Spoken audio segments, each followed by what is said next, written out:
So This meeting is being recorded. the time now is 9:34, and it's Saturday the 24th of September 2022. It's the Confederation of the United Tribes, New Zealand flag jurisdiction, Native King's Bench Court hearing. Over to you then, John. Okay, thanks, Andy. Sorry about the delay. I've only just finished doing those documents and adding the exhibits at the end. There's quite a few of them, snapshots of the way it's been written in the Waitangi Tribunal for the Treaty of Waitangi settlements, and a lot of the clues are there, and I've separated the whole lot. It takes a long time to read the whole thing through, and then dissect it up and make something out of it as proof. There is some things that are said in there that means the flag is a confederation of chiefs flag separated from the United Tribes, and that's coming from Queen Victoria, saying that to the native chiefs of the tribes, not the United Tribes. The United Tribes came from Waitangi on the other side of the pond at Te Marae, where the Whakamininga and the Whakaputanga are. So it's clear in all those exhibits, I've numbered them for the court hearing, so that you can see what the Queen is saying on one hand and what the government over here is saying differently to what it's written in British system in Parliament there. So there, the distinction between the fraud in altering documents that comes into the what you call forgery and counterfeit of documents, which is serious, and we're treating that serious in this court. We want to get them before they get us, and that's going to be a big decision making up at Kororareka, and I'm hoping that Gregory will get what difference there is, so that the people coming across the pond from Waitangi to Te Marae are looking at the flag as being whakaputanga, and the government is looking at it as being whakaputanga of the Confederation of Chiefs, written there from Queen Victoria, clearly in a snapshot of it being native, Aboriginal, and Indigenous.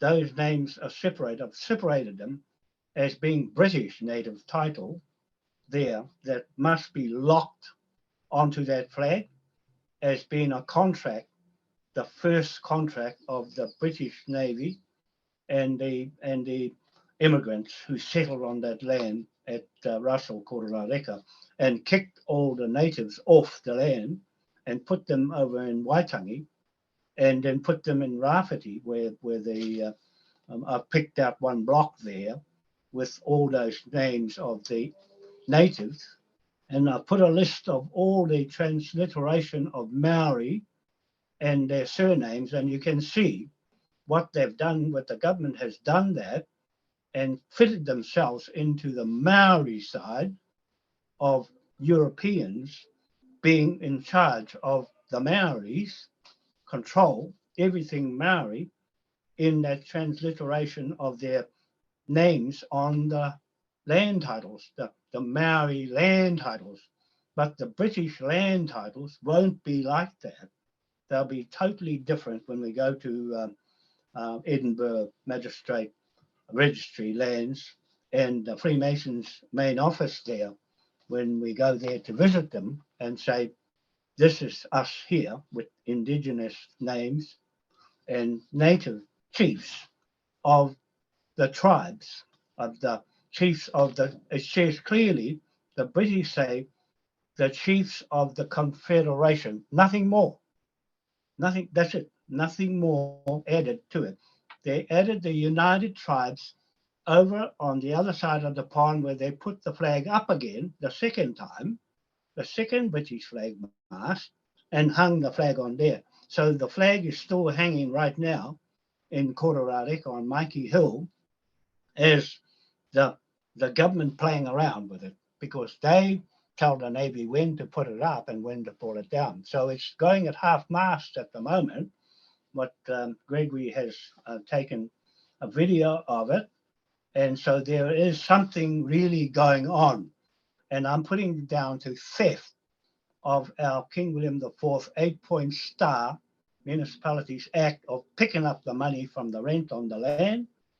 And they've been using it all these years and taking all the money off for themselves and their private corporations, and not going to the hapu and all the people of New Zealand. So that's when I chopped them off. Right there, caught them. We caught them and in fraud with that flag, without telling anybody, without disclosing any information about where they get their authority from, the Admiral. And they have no connection to Westminster Parliament. They cut it off. They have no direct line there, only us with the flag locked at 1834 on that flag. And that's our law straight to 1834 or 1831, according to those snapshots, that the first letter went to King William IV, acknowledged it. As soon as he acknowledged it, bang, that's where the contract started. As soon as he acknowledged that he got the letter, and that forms even like a face-to-face, you saying something and you agree that yeah, you got it, and we can go further from there. So from 1831 to 1834, that contract was in play, and it still is today, and no one can lower that flag down or chop that contract off. Not even the whakaputanga or the whakamininga can touch it, because they're in a different contract with Queen Victoria. And so they can't think that it's one of the same thing. It's not the same thing. It's not really the same thing. They have used the flag as a third party to a two-party contract between the first a handful of chiefs who wasn't united with anybody. They just sent the letter off on their own behalf, not for all the tribes, only those few that formed that contract with King William IV at that time. So that's what I'm clearly separating the two, to make sure who owns that flag legally as a second party to King William I, King William IV, first party, first and second party, and the whakaputanga and whakamininga is third party, and then the government is a fourth party with their treaty after the 1835 Declaration of Independence. So those are added on to the United Tribes over there on the other side of the pond. So that's to be in everyone's mind clear, that I've made these snapshots so that you can see where the authority came from. It didn't come from the Queen, it came from the kings. See, so clearly in the Waitangi Tribunal has bodged up all their information on contemporary history. That means from white man, Pākehā, what they call them, and it's got the word Pākehā in there, mischief Pākehā, that playing around with these names and everything on their titles. And so they weren't sure about its authenticity in the Treaty of Waitangi, and it didn't have a watermark, a taka watermark, 1833 from the British government press. It's supposed to have a watermark on the treaty document before it went to America. It had nothing on it. And 4 days before the treaty, on the 4th of February, before the 6th of February Treaty of Waitangi, on the 4th, that they had the taka seal on that document. It's called the what you call it? I've got the name of that, Littlewood Treaty. The Littlewood Treaty was done 4 days, 4th of February of 1840, and that bore the true taka seal on that handwritten treaty. So, but it's still fraudulent. the Littlewood Treaty is still fraudulent because it's got the word Maori in it. And that wiped the whole thing out. And it wiped the whole of everything. I've put the Maori there, separated from the Maori from the native. And you can see the mischief going on with the government and their professors of they don't use traditional history like I do as a native assessor of these native lands. And they only use contemporary, which just means the government makes the rules on what history you can and can't use on your treaty claims. So the treaty claim is a scam. The whole thing is a fraud because it has no end date on its contract, and it's fraudulent watermark, no watermark before it's sent to America. So that makes America fraud, the whole lot of America fraud, and everybody else that followed that what went from Waitangi. You see, so they're all complicit in the same scam that I've just uncovered here in front of the whole world, and directed at Jacinda Ardern, Prime Minister, and Cindy Kiro, the Governor General, tonight in this court hearing, that they are responsible for all that has been altered in their documentation in this treaty, in this Waitangi Tribunal documentation of about 181 pages of what stories they wrote of their history is far from the truth. I've been saying that for a long time. They didn't even include the Manukau traditional history of Moriori being here first. And that's the one I'm poking in front of them now, with the Manukau, Te Waikato Wharehere Manukau, with the rock memorial. His name, Waikato, is there from not Queen Victoria, from King George IV. It's there, a snapshot of it on page 166, I think it is. But I'll run through the things and then go through each part of it, of the whole book of what's there. I'll try and be as quick as I can, but there's some main bits. I just wrote them all up in these pages here. I can keep myself on track on the notes I've got here, and the main thing is that we've caught them committing fraud on a big scale for the whole rest of the world and their native titles. We've snapped them here, mischieving with native peoples, whakapapa, what we call, or genealogy, or their traditional history, and altering the whole thing with the word Maori in place of the native. There was no Maori in 1831 and 1769, like they say, snapshotted there.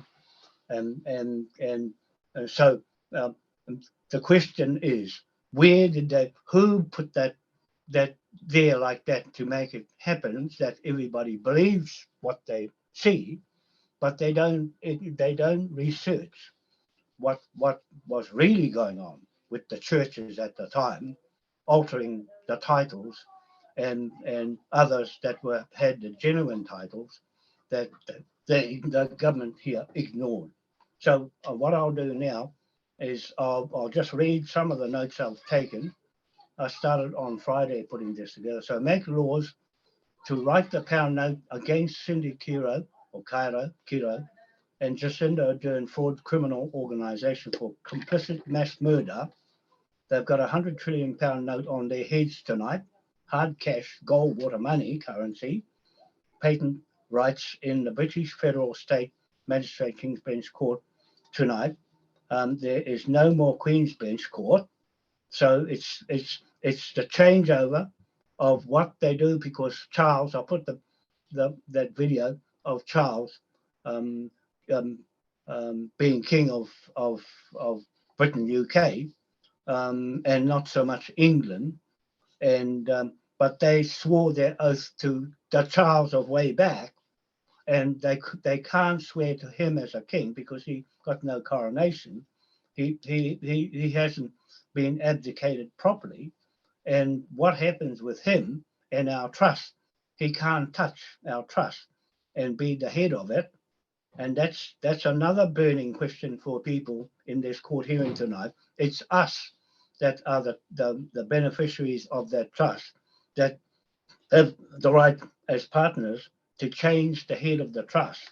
And it won't be Prince Charles, because it's all that trust is still in Queen Sofia in Spain, as the only surviving trustee.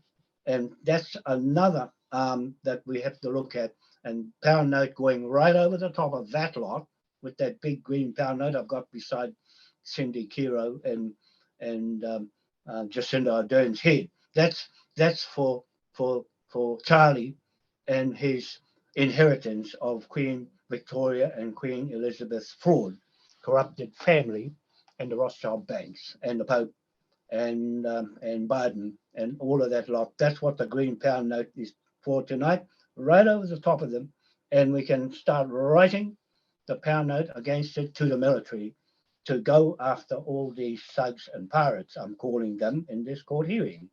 And there's nothing they can do about it because it's true. And so I'll just read off some of the notes I put.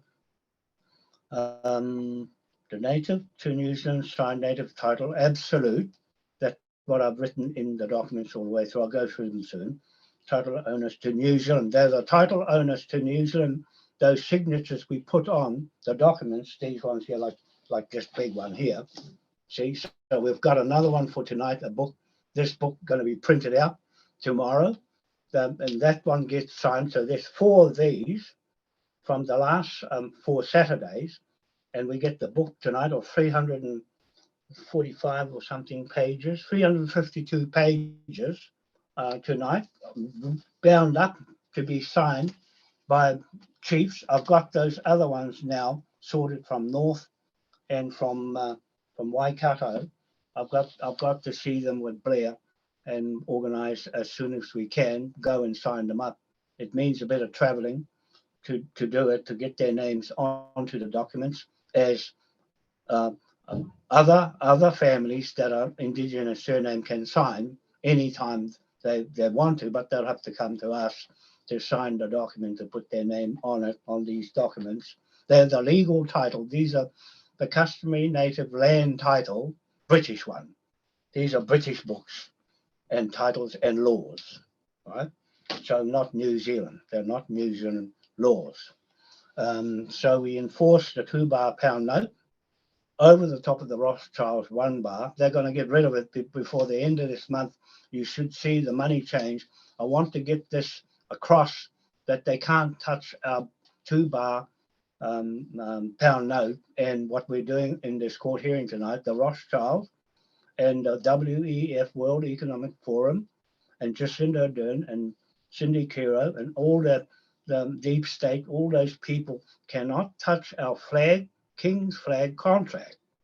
And we're fixing that tonight so that we have the authority and the ownership of that flag commercially to go into business and use the pound note with the King's authority and jurisdiction of this court as superior court.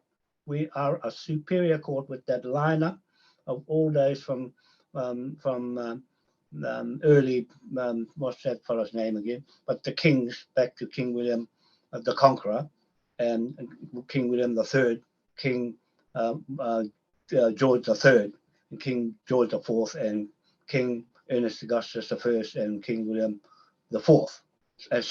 And then King Ernest Augustus V. We're expecting him to go and take up his position on our behalf as the king, the true, legitimate king of Britain, UK, Hanover. So there, I'm there for the Hanover bit of these monarchs and these emperors that put all these admiralty laws together to go into other countries, but not to conquer them the way the Queen did. It was to set up commerce on common law right through the world as corporate. It was corporate, but the Rothschilds flipped it around to themselves, changed the king, legislated King Ernest Augustus I. He was the king of Britain, UK, Hanover. At the time, they legislated him out and put in King George V to take his place and it's supposed to be their brothers, but it's supposed to be King Ernest Augustus the First. That's supposed to be the next brother to King George the Fourth. So there, King William the Fourth. Sorry. So there. That's that part of the court hearing that we want to cement into law this flag and its ownership as a business, trading, bank, mortgage, land, and contract flag for us to use for its real purpose, not as a cultural thing. It's not a cultural flag, or what the whakaputanga is displaying what they think it means. It's none of that. The king didn't say to do all the things they're saying in that Waitangi tribunal. It's all a lot of stories that this mischievous Pākehā government has put all the words to make it sound like they had the right to do everything they do in Maori. So the proof is there's no Maori. They put themselves as Maori being back at 1769 and 1831 to 1837 quite clearly in those snapshots. It's not real. It is not true, and it's false, and it's serious fraud, corrupted government here that we want put out. We want to get rid of them because of this. The skullduggery of the whole business, the whole corporations, everybody who's made a lot of money out of people's misery because of altering and tampering with documents, British documents, and that's what I'm putting up in this court tonight, to try them and find them guilty. I've got all the offences and of forfeiture and all that sort of thing, for forgery and counterfeiting. I've got all that there and the penalties for that, and we just go right across any benchmarks from England and Wales. We're using England and Wales laws, but we make them to suit ourselves because this is our own court. This is our own native court with every right to use this King's flag for the first time on anybody else of lesser authority than us, Andy. That's our power inside that flag of 20 instruments that I've got on my website, what they mean, what does this flag really mean. And so that's I'm just saying all these things to own it and use it on anybody who's causing criminal organization fraud like the government is here. We've caught them and checkmate on them. Now it's time to cash their heads in at £1 trillion each of everybody, and 100 trillion for all the target ones who are running, who are managing the scam. That includes the Governor General and the Prime Minister and the people, the police, all those people in power, keeping this narrative thing going of theirs control over us. This flag will have control them. That's what I'm saying in this court tonight. I'm making a statement that this flag controls what they do from tonight on, and we're enforcing everything that we've had in the last 20 videos, tonight's 20th one. Everything is against each person criminal name. That Waitangi Tribunal is a lot of names in there. I can pick them out, any one of those, and drop £1 trillion on each of them because they're all in it.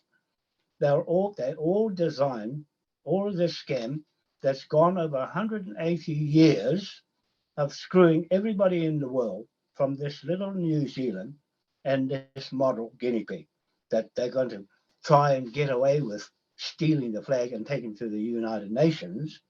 And we've snapped them right now on the head and dropped this flag on the head. And I'm expecting Gregory to tell those people up there in Ngāpuhi what we are doing legally. It's legal to force anybody into contract with me and the Confederation That means the people involved in it, the executor and the executive, the business, and also the signatories to it that enforces all these laws. So we've got signature on the book, and so we just add them right up to the 28th. I'll be plucking them off next week and adding and go and see them and sign them up 3 at a time. So we only need 3 from north and 3 from south, Waikato, to make it solid legal document for everybody.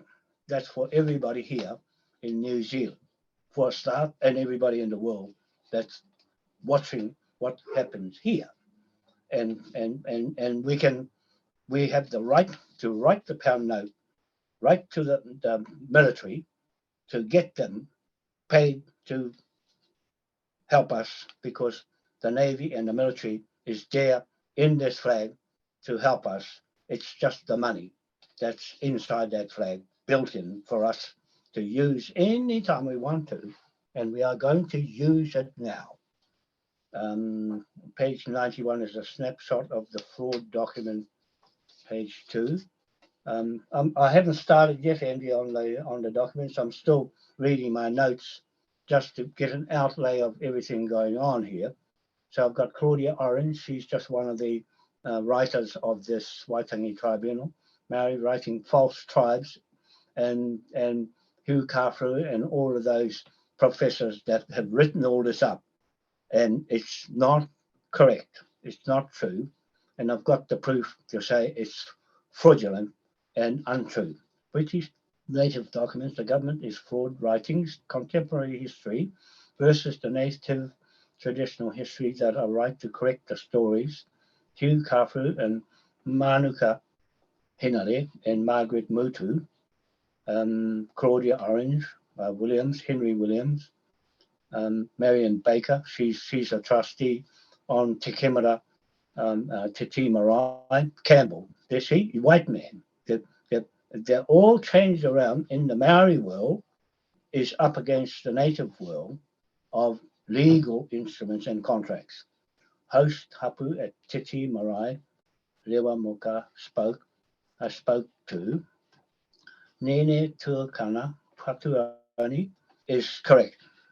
The Patuoni is on the Hole in the Rock Island. I've checked that one out. So Gregory's got a native chief there in that family. I've got his name there on the list to search out and put his name on the title. That's Patuoni for Gregory's family on those blocks in Rafferty on the other side of Russell. So there, I've picked them out as a native assessor. And so when they have their big meeting of 5 days at Kororareka, they can choose who they want to be in their native magistrate court, but I'll have a say in what it looks like to make sure it fits the British native title when we go there. So anyway, in any case, we just see what happens, and I'll leave these things in Gregory's hands to make sure that they select a native chief of surname, not the Maori. I'll put those transliteration there to check the names of the people they pick to go on to the native title to Britain, to make sure it's not Maori mixed up with the government of Wellington and the Governor General. So that's to make it clear. Those British people will know, who are living on those land blocks at Russell, they'll know what I mean at the time they arrive. They'll know there was no such thing as Maori. Really. It's just been made up myth. That's all it is. It's a myth illusion to fool everybody in New Zealand and the world. And they put it on Google and Wikipedia. It's gone through the universities as Maori all over the world, but it's not right. It's legally untrue. So there, just to put everybody in the right context of law. Second flag, Waitangi, that's the second flag I just spoke about, the Treaty Grounds Declaration 1835. That's the third party contract. And then the Waitangi 1843, the fourth party. And that's going around the corner to England because the Queen cut them off.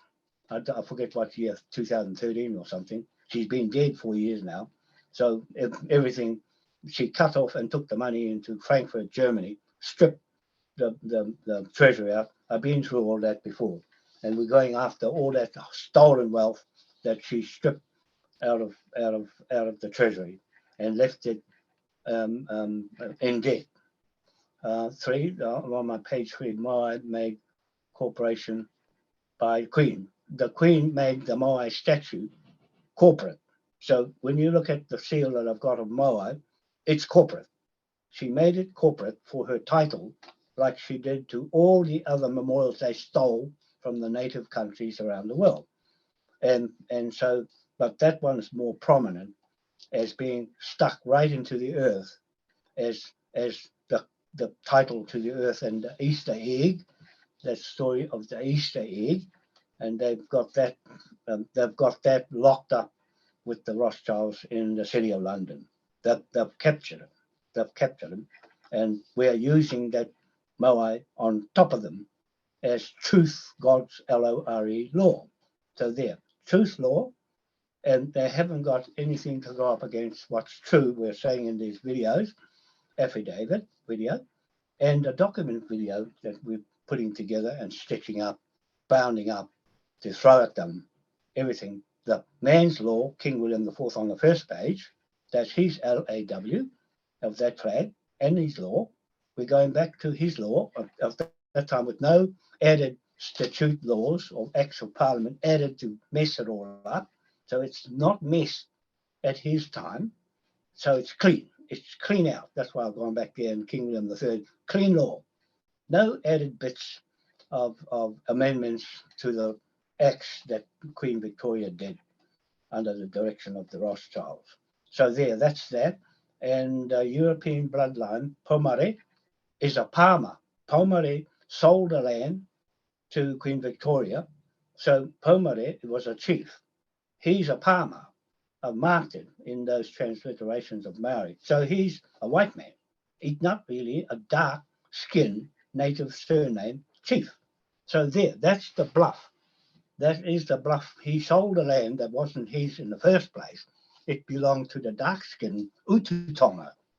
That name Ututonga that Gregory's got beside his name as being someone of origins.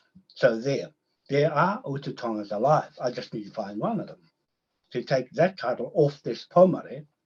That's a white man, you see. So there's the trickery in how they put themselves. The Pākehā, Mischief Pākehā, it's got it in there too. Mischief Pākehā, it's got it in there. Those snapshots of Mischief Pākehā that fooled around with the documents to change the names around so that they put themselves, and they took all the big shares.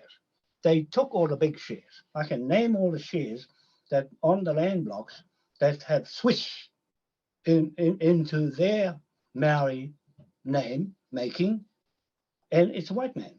You see, that's how they got the lands. I'm telling the truth.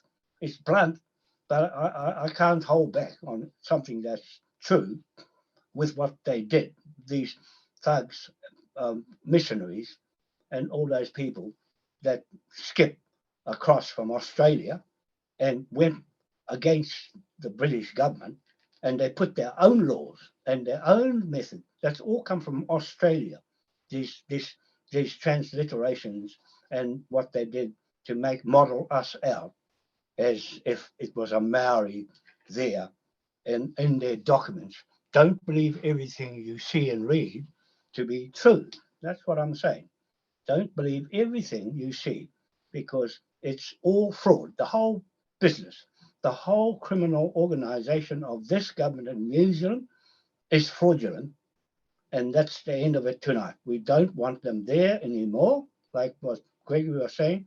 Prorogue them, put it into recess, the government, and then put the military in, pay them with the pound note. That's what we do. We use that flag to make the pound note, pay the military with that flag to go and seize everything that we say who to seize it off and lock them up.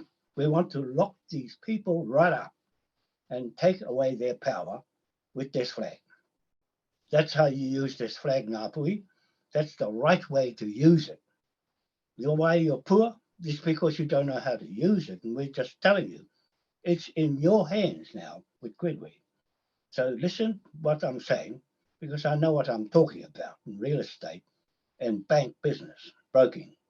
The New Zealand Crown is the legal owner of Maori. So they are the ones that designed the word Maori and everything Maori to, in the transliteration names and all that I said already. Fraud, corrupted, there, I said that's that page gone. And then I'll get on to it soon. Kemara Campbell, that's what Kemara means, Campbell. Refa is the name come from Refa Refa. So they've chopped up Refa Refa Manukau's name. He's buried up in Rafferty on top of the hill. I know because I videoed the whole thing with Mohi Manukau, the old guy, and he told me that's the mana or the power over the whole of that land up there, and right to Auckland too, because he was the one that sold with Pomare and Refa Refa Manukau sold the land to Queen Victoria, and in her time, and so but he had a legitimate right to sell the land in Pukekohe from the east coast to the west coast is in his name, and he had the right to sell it because he's the native landowner, not Pomare, Palmer. See, Palmer is not a real native owner to sell the land. So there, that's the end of him. That's the end of that white man out of the way. Puru is a bull that I was going to call him up, but he shied off. I know why, because I had a look. His name is Bull. So there, these are some of the things. I'll just pick them out of that transliteration to check who's who and to make sure these documents, these land titles are clean. They're clean, no humbug, no bad blood is going to come into it and mess it up. Nobody's going to mess, because it'll mess up all the native titles in the world. This is how you get your land back, Andy. In England, you use your original native England names on the title with after this one, and that's what you call native.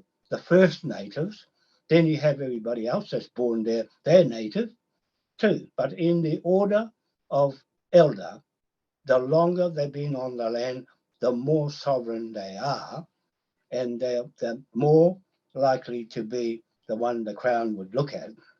But the queen and her crown don't care. They don't care about these things. Only kings know what's what. And with Charlie being there as a king now, he don't know what to do. He doesn't know the first thing about navies. He's just going to steal it like Prince Philip as commander-in-chief.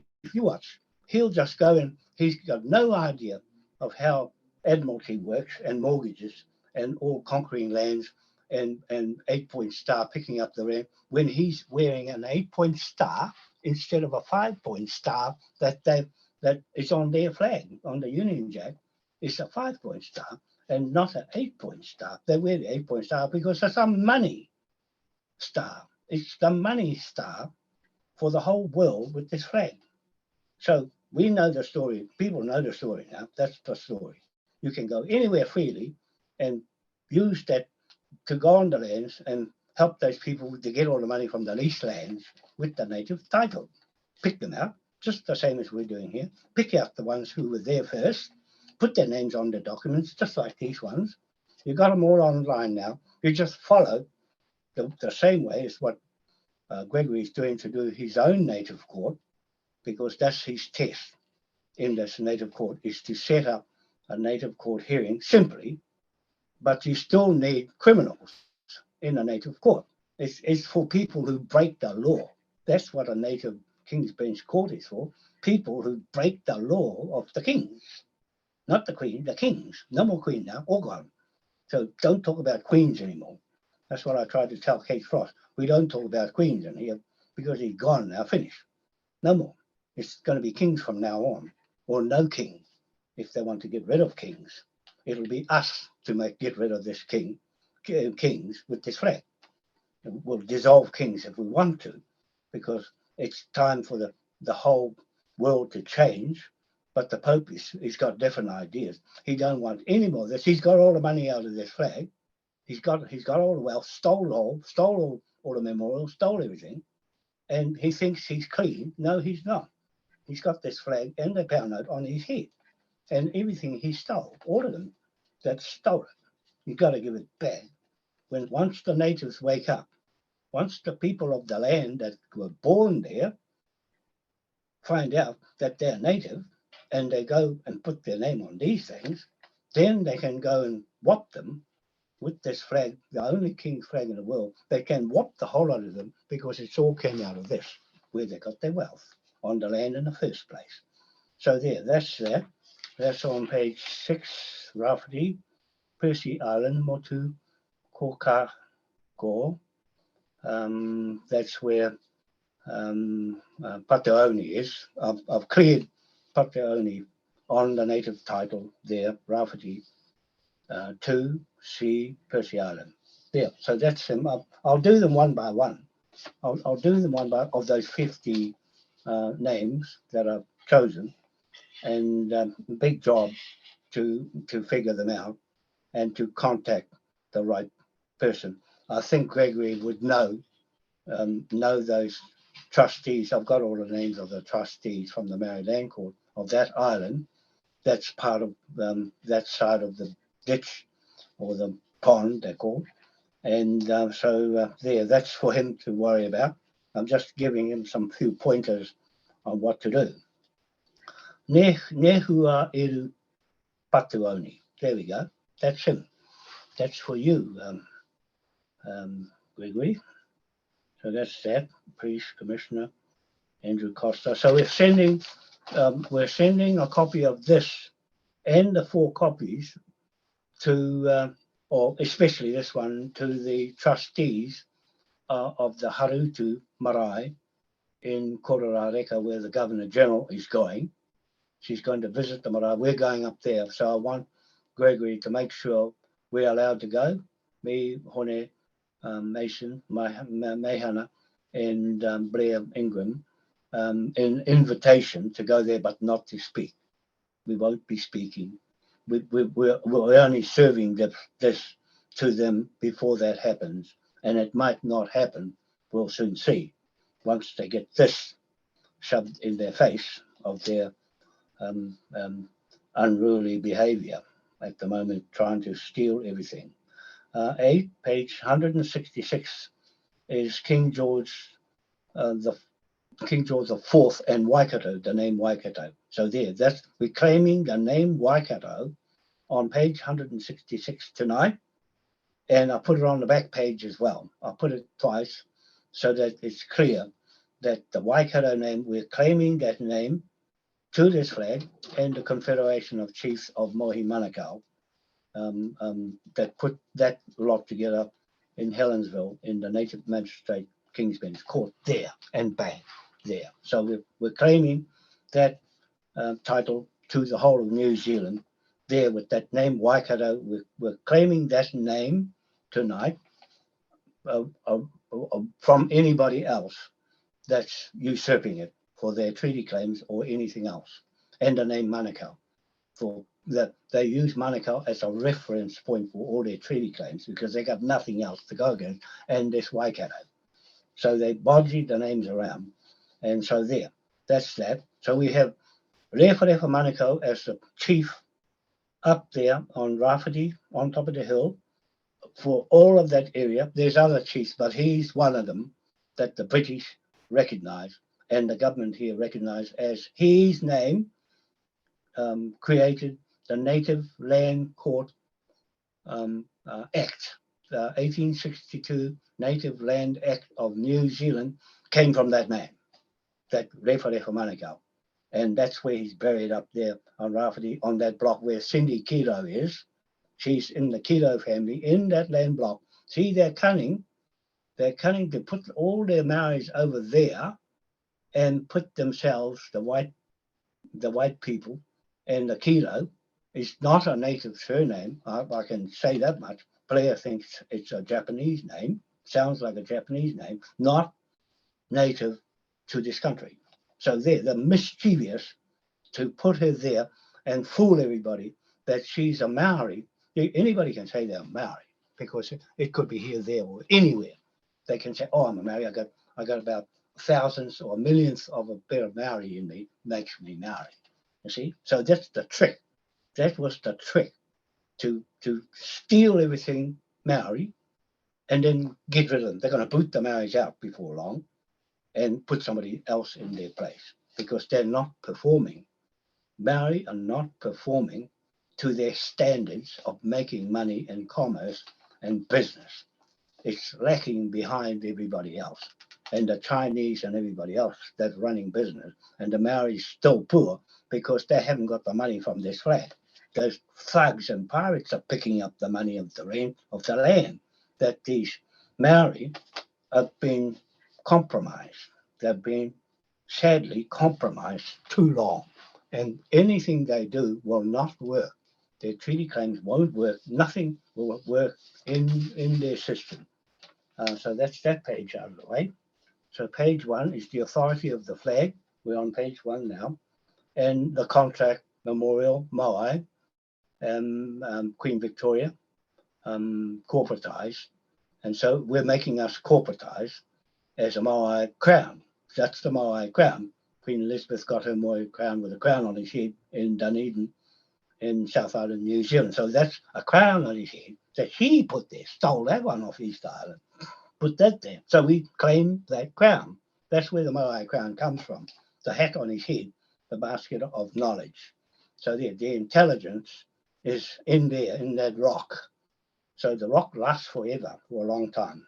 So that's why the Moai is there. And King William with his horse and a ship in the background of that 8-point star and his crown on the top of the 8-point star.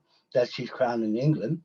And you can interpret the 7 points as waka or anything like that in the Pacific. So that's the whakamininga and the whakaputanga story. But I'm saying this is a money 8-point star for business. It's not for wakas. That's for that side with the Queen Victoria side in Waitangi. So there, that's the real essence of Municipalities Act is King William III and 1882 Municipalities Act and King William IV 1835 Municipalities Act to pick up the rent off the land leases. That's what that is. So there, and the rope around for the Admiralty of mortgage liens and bank loans. So that's what that means in this front page of authority. Where we get our authority from? From there. Those two memorials there, King William and Moai, God's law. So there we go on to page 2. Usual lineup of the Supreme Authority or Supreme Court, Superior Court. Well, our authority comes from that lineup of King Solomon down through those kings right to King Ernest Augustus V. So there, that's us, and those flags there, Scotland's in it, and the Ireland is the 8-point star of Ireland. So that's them, and right to the right there is the flag flying opposite the British flag as a partnership that can't be broken from that date, 1831, and of the first letter to King William IV and the 1823 contract with King George and Te Waikato, Wharehere and Manukau, the Waikato and the Manukau. So that's the history I put together. And then the chief there, and down a bit further, and then Cindy Kilo there, the letter. I'll put this letter again, so I won't read it, but that's to you, Cindy Kilo, this letter and everything against you. The flag is here against you now, and the authority and myself as a real estate person and native assessor to know what I'm talking about in land issues as a native assessor, and also King Ernest Augustus V's coat of arms there, right beside me. And then I won't read any of the letter. So we go the seals of Te Waikato and the rest of them. Refa, read out page 3. we go on page 3 now. What did I say about reading Refa out? Oh, just the top bit, the land title transfer, just page 3, to King George IV Mana Whenua over New Zealand country title, sold to King George IV British Crown in 1823 by Chief Te Waikato Wharehere Manukau land deeds. So there, we just pick up the land deeds when we go over with the signatures and own up, and that will be that. And we can do the trust at the same time, the Queen Victoria Trust, and flip it over into the Maui King William IV Trust, being the Maui Crown Court. So that's what the Maui Crown is, a court, opposite or up against the Crown Court of Rothschild. So we can skip that lot now. We won't read any of that. We'll go past there. Cindy, you're being notified again with this letter again to you that we are putting you on notice that we don't want you there running this country anymore after tonight with that bound note, that green one that Andy's got there with King Ernest Augustus V. That's who we want to nominate to put in, and it's up to the people. That's your true king that should be there, legitimate king that should be there of King of Britain, UK, Hanover. So there's the little lying woman there. And so she won't be lying no more because we got her now before she gets us. These two women are up to no good in this government, running a scam, fraudulent, corrupted criminal organization that we want wound up with this bound note and that flag tonight in this court. So there, I won't read any more of page 5. So all of these are against you, and the wealth that you have will be seized from you with the military and a contract from us, the signatories to this native land court, to whip the land underneath you. So there, the only way to get the government or any crooks out is to whip the land underneath them if they can't produce a title like this. Page 6 we can skip over. Page 5, page 4 of the letter. So I just want to get down to the better bits. We're on page 8 now. The snapshot. I've just put some few snapshots there, and all the rest of the snapshots are at the back of the Waitangi Tribunal that put together all the recommendations for the Maori treaty claimants to follow what they say. And I've gone and dissected the whole thing and put it like this so that we have something that we can throw at them. It reads here, he whakaputanga me te treaty, the declaration and treaty, the report on stage 1 of the Paparahi or Te Raki inquiry. So this is all, I'm just looking at the red bits that I put down, the whakaputanga, and its meaning, and it's got here 1832. See how they mischief to put the whakaputanga at 1832 when there was no such thing then. Otherwise, the British would have put whakaputanga on their documents. They've only dreamed this up and with the Queen Victoria. And 1834, new colonies of settlements, including South Australia, which was established in 1834. Wakefield is one of the agents here in New Zealand. Parliament's committee was convened in 1838. So that's a little bit there. And it goes, the next one is, it says Aborigines, then it's mixed up with Maori, disposed to with part of with their land and sovereign rights. Maori, British sovereignty and laws would be extended over the whole of New Zealand. 27th of November, 1837. So they're putting their Maoris at 1837. You'll see the change in everything later. And they're mixing it up with natives here on that page 8. Native police, they've got native police.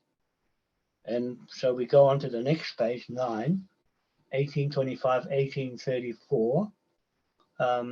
Chairman of the association. inquiry to Maori, benefits to Maori, so then disposed to part of their land and sovereign rights. Maori, sovereign people of New Zealand, over 187 years. It's the end for you now. I put that on the end. And so we go on to the next one is Maori happily selling their land.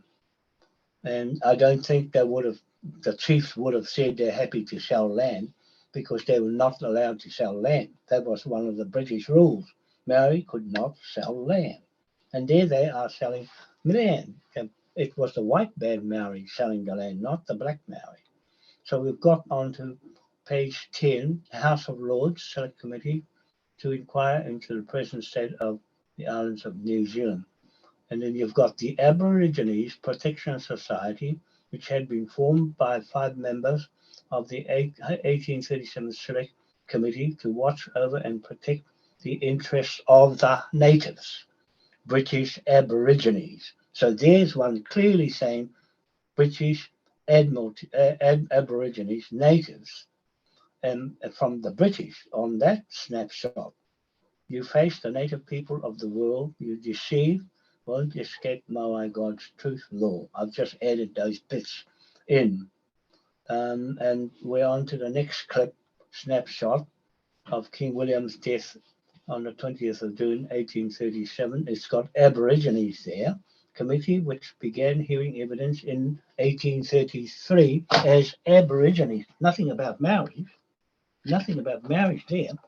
From British perspective of history. And so this is the mischievous Maori white man in the government of New Zealand. Now we've got indigenous people just down a little bit from there. Hang on, I'm just trying to roll. Oops, I got the wrong mouse. I'll get the right mouse. So we're just a little bit down the page. It's got indigenous people with the Aborigines and King William IV in June 1837. It's got 1833 on that same snapshot, protection of the Aborigines. There, that's locked out. That's locked out from the Whakamininga or from Maori in this British title, native title that I'm doing. So there, that's one cutout. That's a cutout to separate the Maori white man in government. I'm not saying the Maori outside of government. I'm saying the ones inside, the mischief ones inside the government, including those Maori's mischiefs in there. And we're on page 11. Laws enforced in this Native Magistrate King's Bench Maui Crown Court. So we're calling it as well a Maui Crown Court, or that's its if offshoot against the British Crown or the New Zealand Little Crown. So here we got he whakaputanga me te treaty, the declaration and the treaty. Here, Reform Act 1832. So they've put themselves, these mischief Pākehā Maoris have put themselves at 1832 here, which is the fraud, altering of British press documents. 1834, new colonies and settlements from South Australia, established in 1834. Wakefield came to New Zealand. Parliamentary Committee was convened 1838 to inquire into the situation there. So there we go, British Empire, 1833, Indigenous people, the Parliamentary Committee on Aboriginal Tribes convened for 2 years, 1833 to 1835, and reported in 1837, the same year, that the Aborigines Protection Society was formed. Where's the Maori in there? Nothing. There was nothing.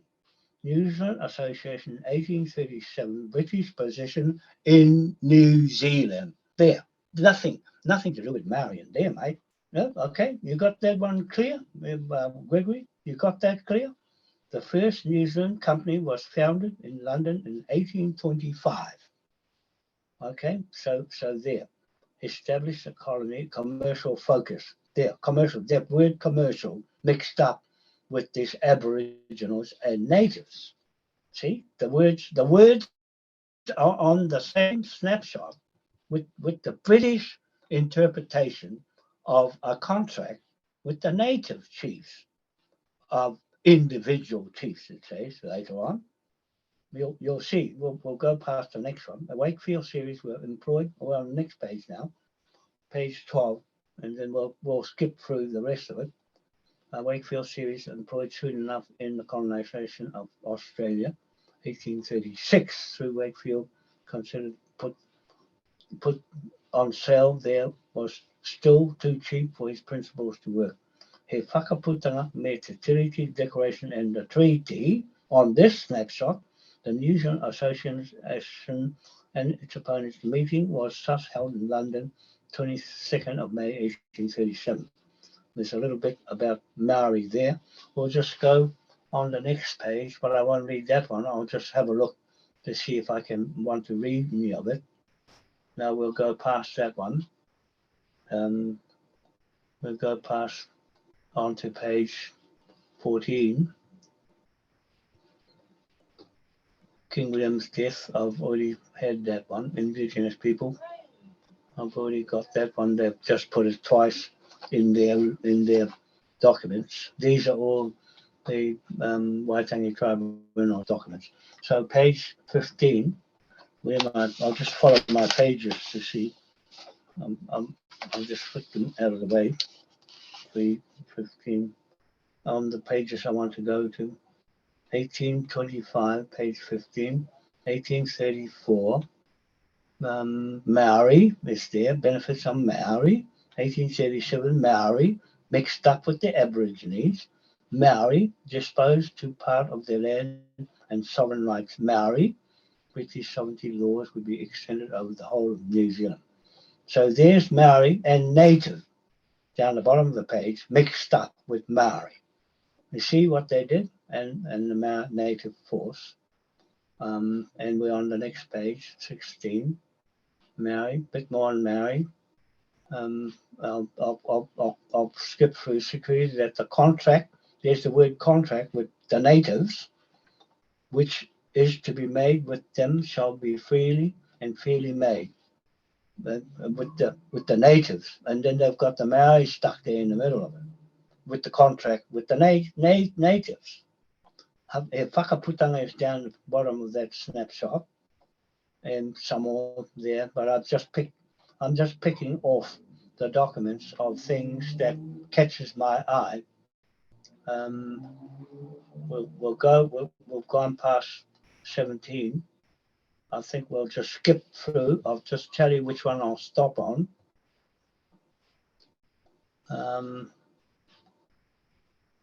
We've gone past 20. We're going to skip through them a bit. The House of Lords, that's page 20. Select Committee to inquire into the present state of islands of New Zealand Aboriginal Protection Society. 5 members of the 1837 Select Committee to watch over and protect the interests of the natives. And it's got British Aborigines to lead them a prey to the unprincipled and lawless under the plea of injustice. So there's that British bit that I'm talking about, Gregory, that clearly defines what the British were interpreting the natives of New Zealand and not Maori. So we're going to skip past them now. We're taking a big leap now. We're going flat out through the next few pages. We've got to travel a bit faster to get through them until the other bits. But this is all against you, Cindy Kira and Jacinda Ardern. We're putting this flag authority right on top of your head. We're still going, rolling past all the blue bits. There's no red bits from then on, Andy. So we've gone past 35. We're gonna charge. I've got to roll it. I don't want to skip it fast because I might miss something. So I've got to keep rolling. So you got to keep rolling past 36. Those are anything I can pick off anywhere I want to. Anybody's name out of that lot to be complicit in all this corrupted history of bodging up the word Maori to overtake the word native. So there, we're on 53 now. We're screaming past all this lot. I only looked for things that stood out. We're still 37. We're still going. We need to say this to them, to Cindy Kiro and Jacinda Ardern. We know what you're up to and what you're about to do to steal our flag and our contract and our land and everything of commercial business, because you were using it all these years, all along, without telling anybody. You lose a lot. You're losing it because I'm accusing you of usurping this flag all these years, all these 187 years, I'm saying, back to 1831, and making all the money for your private corporations and the Rothschilds. We're still going, we're still rolling past 81. There's plenty of information there of all the stories about Pākehā, mischief Pākehās. That's where that word, that fellow, what's his name? That fellow keep saying you racist if you talk Pākehā. No, this is written. It's here. If you want to know about Pākehā, it's all in this Waitangi Tribunal as mischief Pākehās. That's where it comes from. That's where that word comes from, here. I'm not saying it to be racist of anybody. I'm just saying it's written by Pākehās. You see? So I'm using Pākehā against Pākehā.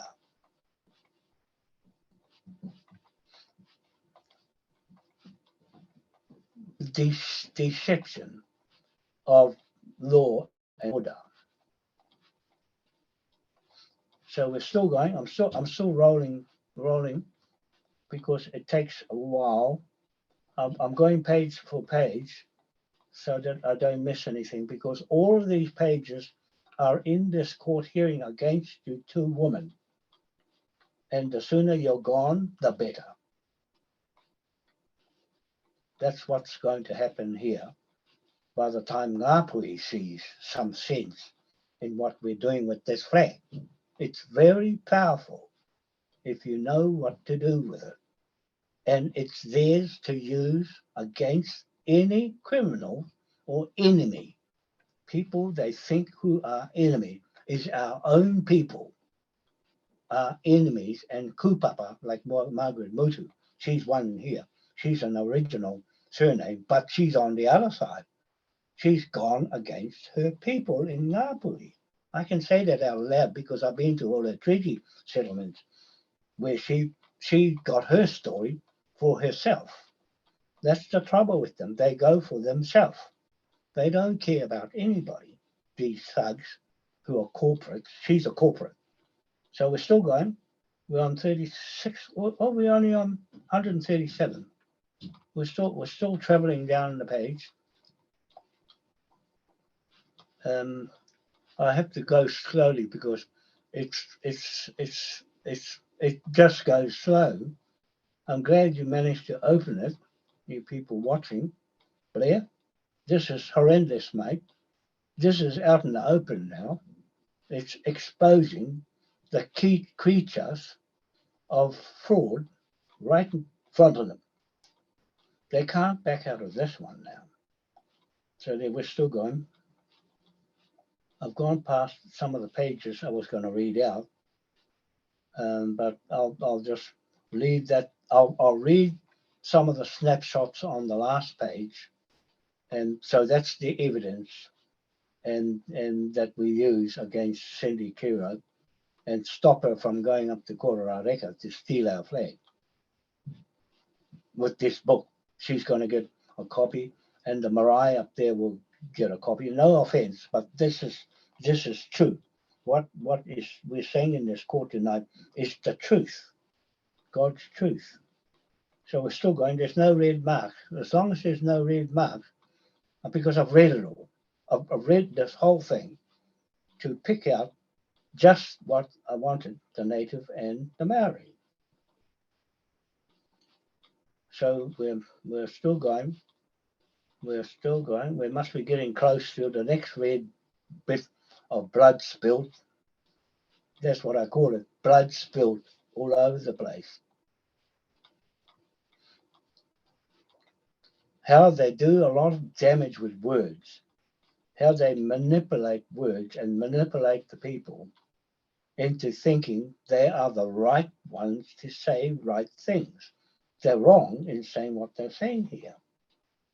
And we tried to tell them, me and Mohi Manukau tried to tell them in his court hearings in the Waitangi Tribunal, and they just wouldn't listen to us. But now it's too late. That they're going to have to pay for all of that, what they did to Mohi Manukau and me.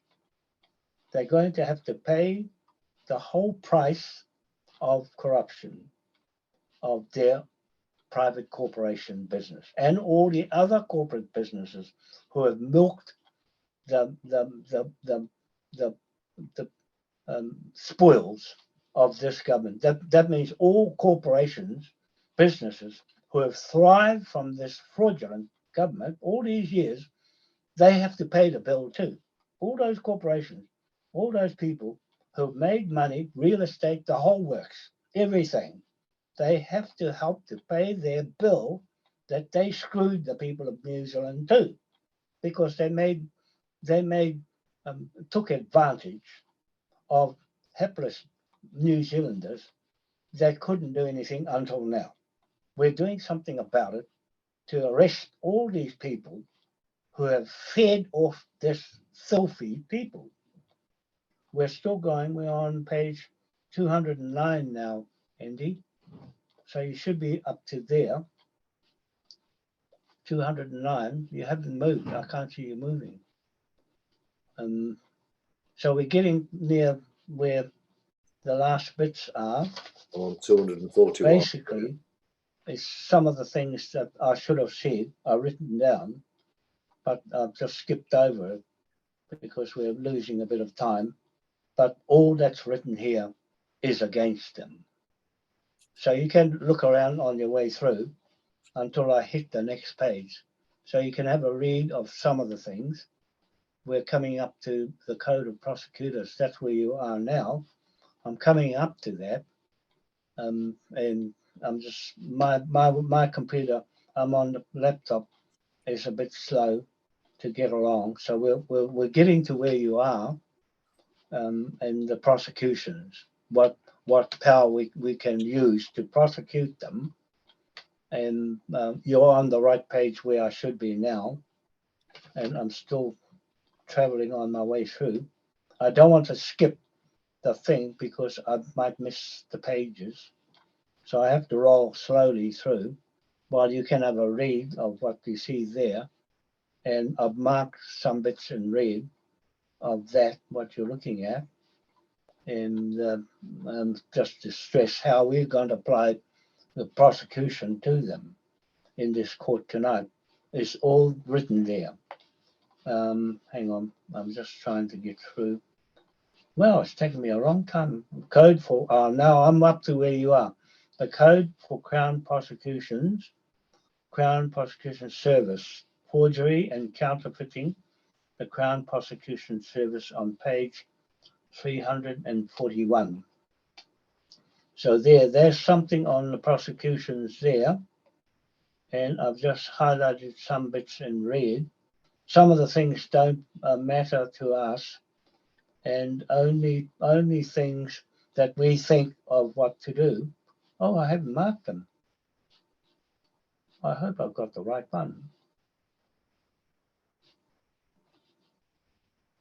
I think I've got the right one.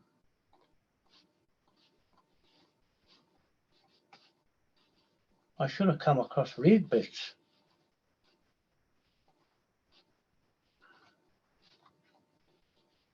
I should have been, there's something gone wrong here.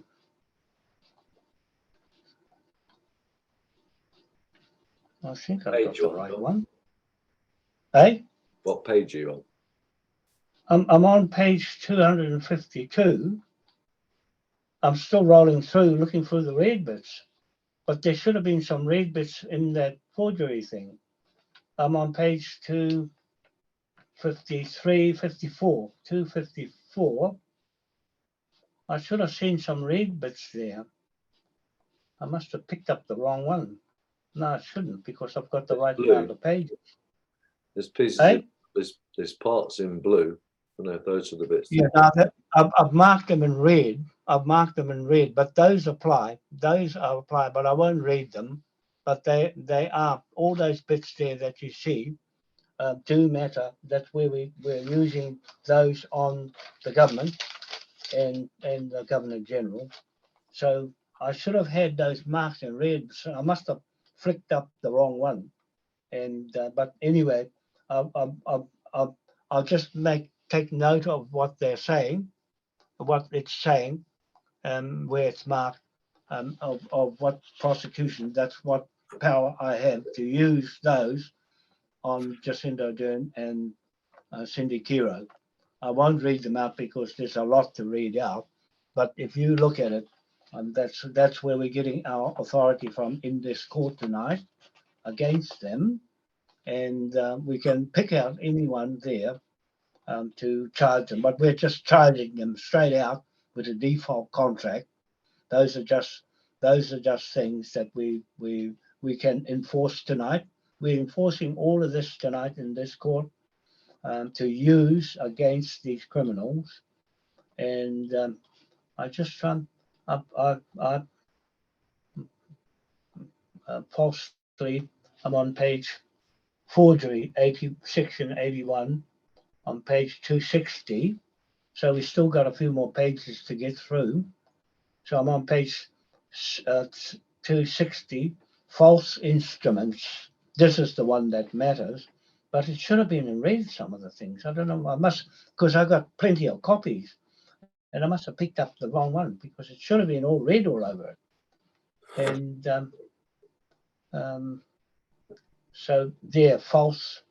The forgery and counterfeiting the information in the Waitangi Tribunal. This is what we're putting up against them for committing fraud and falsifying documents in this court tonight, and we're using these acts on you. And I won't read them out, but they're there, and I won't quote them because they all matter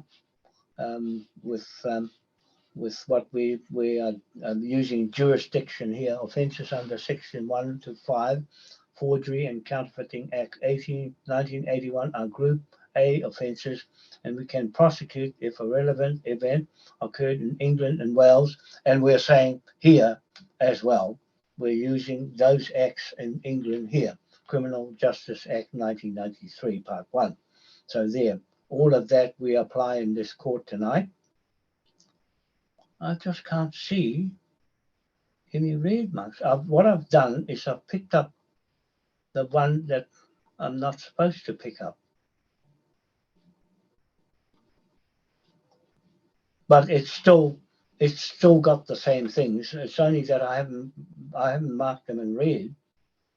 I've just picked up the wrong one. But it's still the same. And I should have more down the end of the snapshots.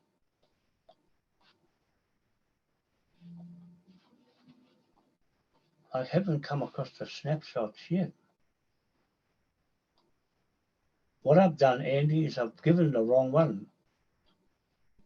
But these are all, yeah, it's been snapped off. Yeah, it's got snapped off. It's only 278 pages. How many pages have you got? It's supposed to be in 352 pages. So I'll have to just go back and see what happened. That's what I've gone. How many? I just want, you can read those and let people see that while I just look for the right one. I have to go on this one here, this computer that you're on. Oh man, in my rush, I've gone and picked up the spare one. Hang on.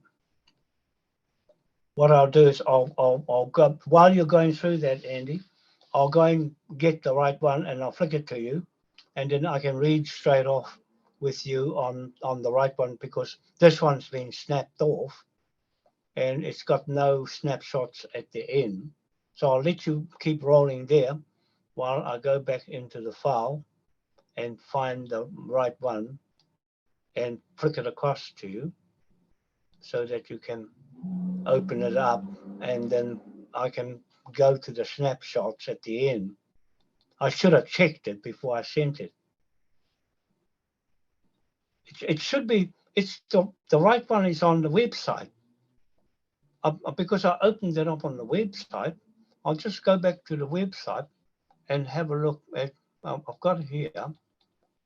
I'll just open it up, the file that came out on the website, and see if it's got the 352 pages in it. So, yeah, it's got 352 pages of the right one on the website, Andy. So you go to the website, it's got the right one there, because what you've got is a copy. And what I've sent in the email to everybody is a copy. So that's my last minute rush. I picked up the wrong one and emailed it. So if you go to the website, you'll come out with the right one with all the snapshots, and I can pick up from where the red parts were, where you were on those forgery and counterfeiting page, and continue from there. Can you go to the website and open that up? I'll just check the website now to see if it's got 352 pages. I checked it when I put it onto the website to make sure it had 352 pages. I'm just checking now, and I'll open it up now. Zoom hearing tonight, 20. Yeah, the reason I can go quick is because I'm opening it. So the reason I can go through it quick is I've downloaded the document. If I was to scroll through on a bus, it'll probably start breaking up.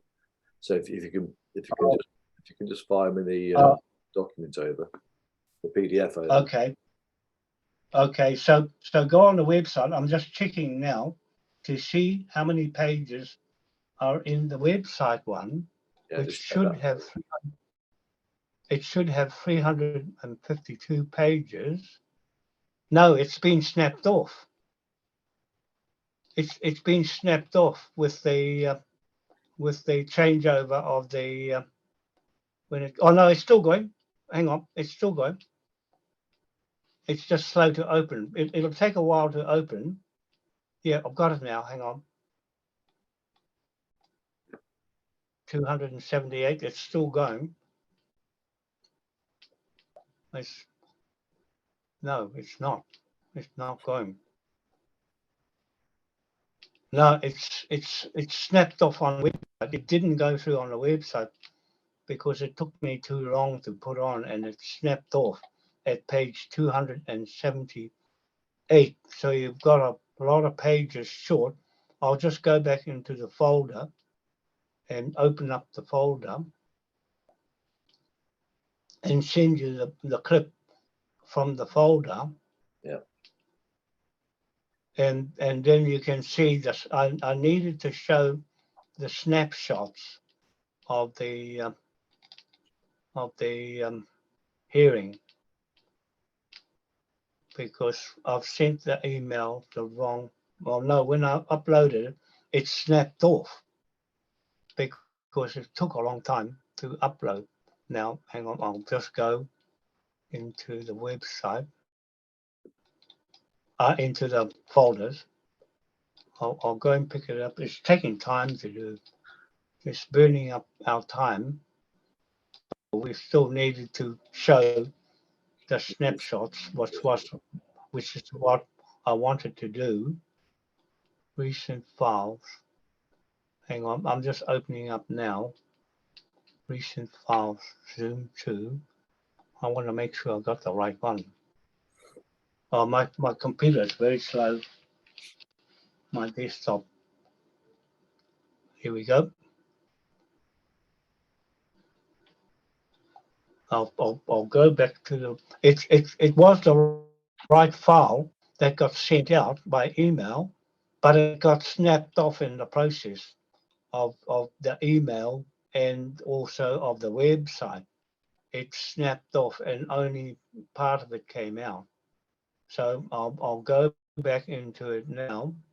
September copy. There. I'll just pick it up and drop it to you. How shall I send it to you? You On can the messenger. you can send on Messenger. I can open it either way. Send it on Messenger. Yeah, that's good. That's cool. Okay, I'll do that. I'll just open it up to make sure it's got 352 pages in it. We need to see those snapshots of the case, but it's still mucking around trying to open. That's what's the trouble with the file, is too big on this old computer, and it still struggles on. I should have done it on the laptop, on Kate's laptop.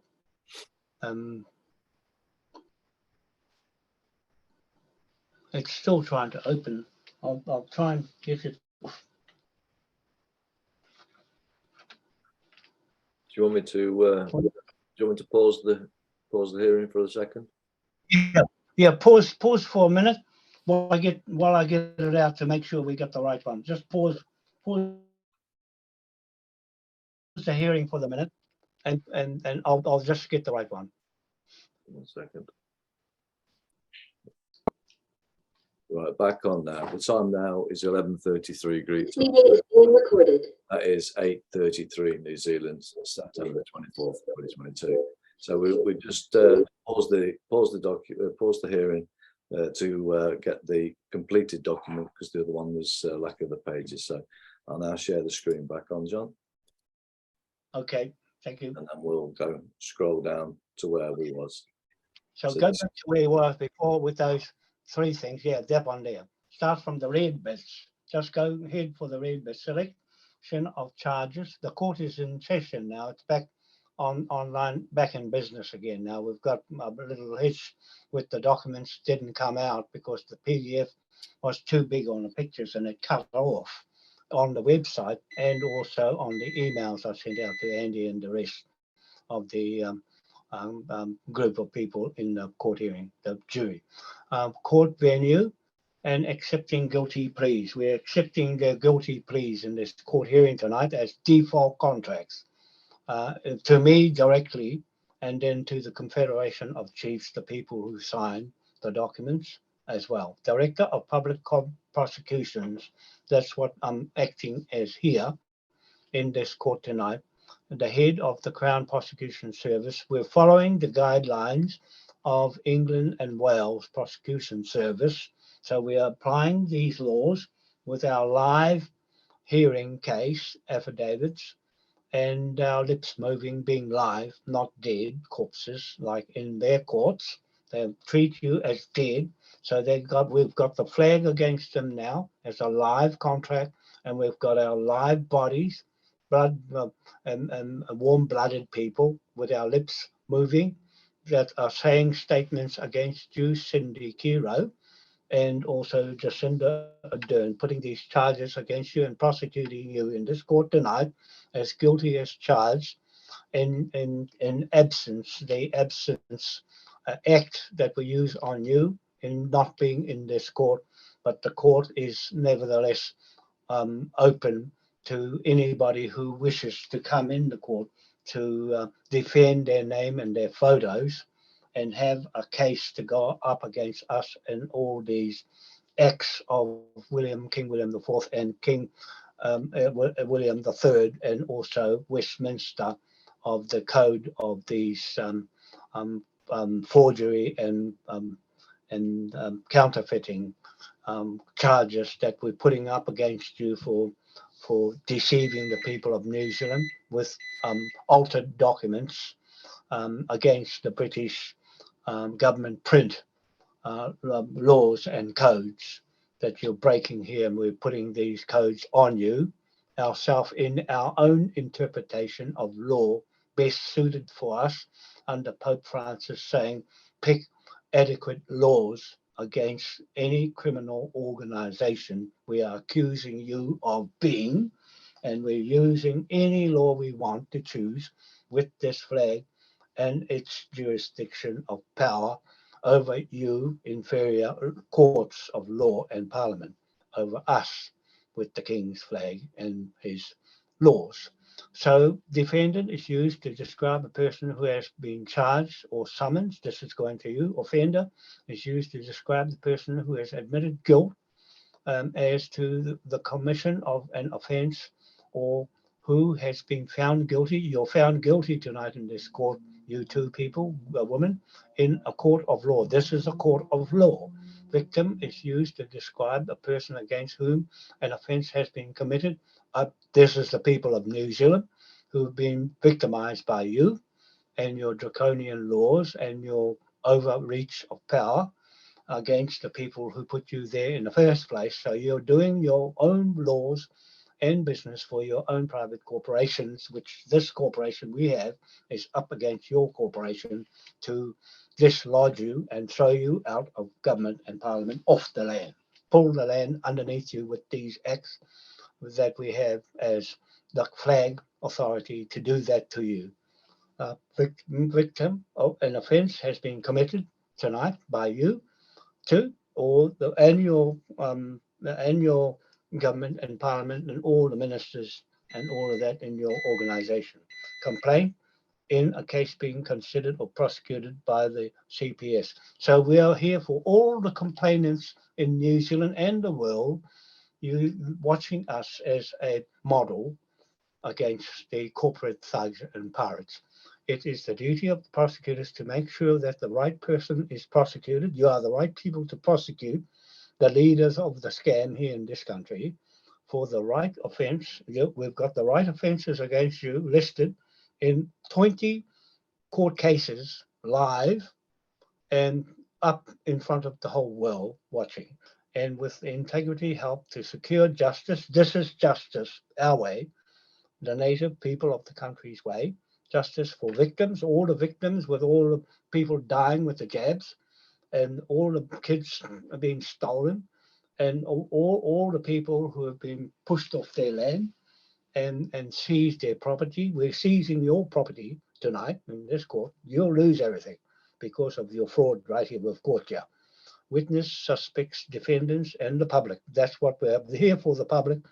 And prosecutors must ensure that the law is properly applied. We're applying it properly, legally, and legitimately as living people in this court that you're watching live. Applied that relevant evidence is put before the court and that obligations of disclosure are complied with. We're disclosing your fraud tonight, and for people in snapshots of how you write and your laws for everybody that is unaware of what it means. In more serious decision whether to prosecute, in more serious, this is serious, or complex cases, prosecutors decide whether a person should be charged with a criminal offence, and if so, what the offence should be.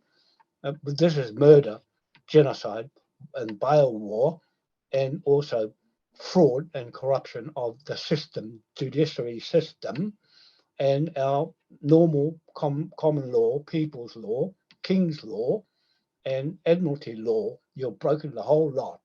Prosecutors may also advise on or advise out of court disposals as an alternative to prosecution. No, we're doing it all in this court, live.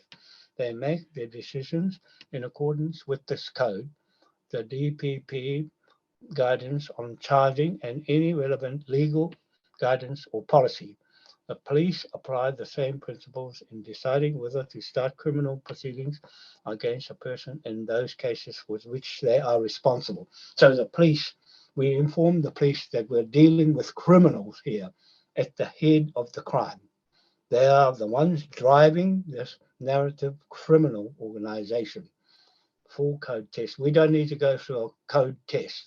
We make the codes, we make the laws in this court. In most cases, prosecutors should only consider whether prosecution is in the public interest. It is in the public's interest of New Zealand that they've had enough of all this corporation, private corporation business on their land and screwing them of everything they can't have control of. And we want the control back in the people's hands and the public's interest, and get rid of these people before they get rid of us. We're getting rid of them, Jacinda Ardern. We're getting rid of you and Cindy Kiro and your government out of business, off the land with this flag. Where it is clear prior to reviewing all the evidence, we've got all the evidence in snapshots, that the public interest does not require a prosecution. This is for the public's interest because they don't know what's going on. I'm just telling you what's going on. In these instances, prosecutors may decide, prosecutor, which is may decide that the case should not proceed further. It is proceeding further and further around the world from this model case, prosecutor evidential stage. Prosecutors must be satisfied that there is sufficient evidence. There's more than enough evidence and more than enough affidavits, including this video affidavit, to provide a realistic prospect of conviction against each suspect on each charge.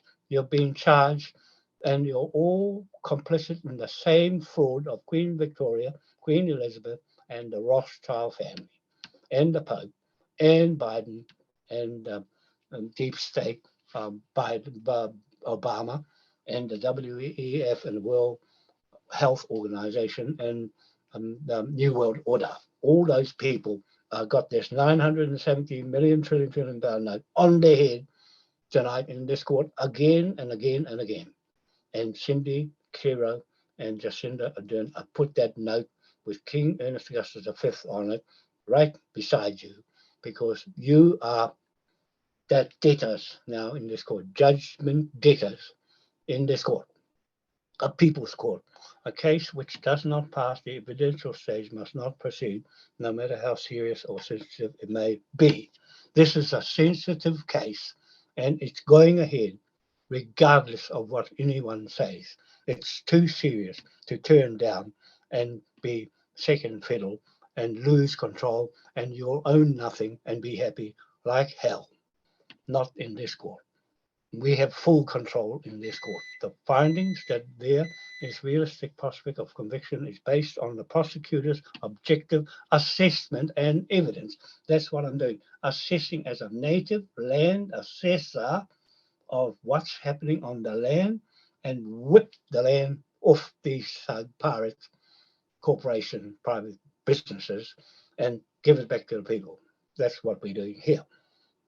What the suspect has put forward on or which they might rely, it means that an objective, impartial, or reasonable jury or bench or magistrate or judge hearing a case alone properly directs and acts in accordance with the law. I'm acting in accordance with King William III, King William IV law, and Pope Francis law, and the laws of Philippines.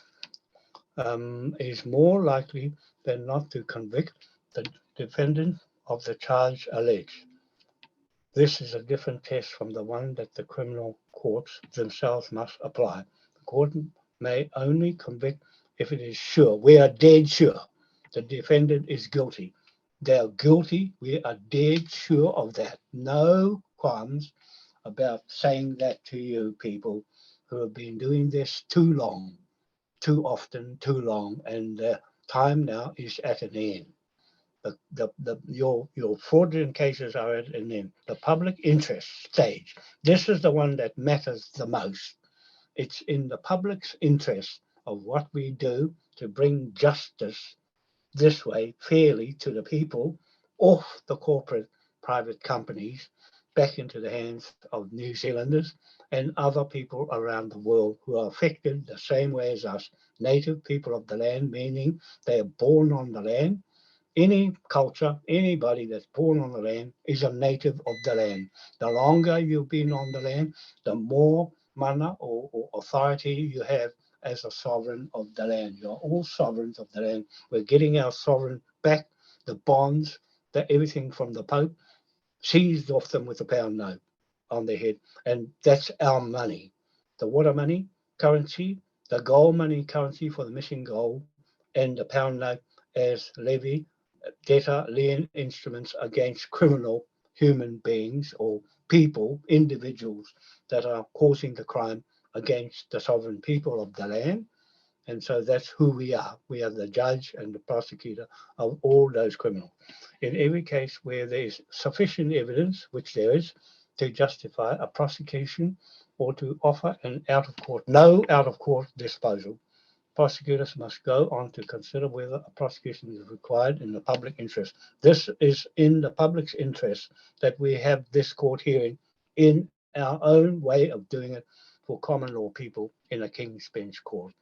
And that's how it should be. It has never been the rule that the prosecution automatically take place once the evidential stage is met. Prosecutions usually take place unless the prosecutor is satisfied that there are public interest factors tending against the prosecution which outweigh those tending in favour.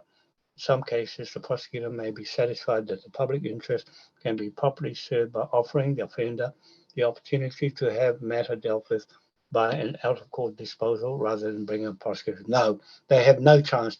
They give us no chance. They give us no qualms about anything but to prosecute them because they're going to take us out and they don't care about us. So we take them out our way in this court. When deciding the public interest, prosecutors should consider each of the questions set out below, paragraphs 414A to G, so that to identify and determine the relevant public interest factors tending for against prosecution. These factors, together with any public interest factors set out, relevant guidance or policy issued by the DPP should enable prosecutors to form an overall assessment of public interest. We are making this decision because nobody knows how to fix a broken government and economy in New Zealand.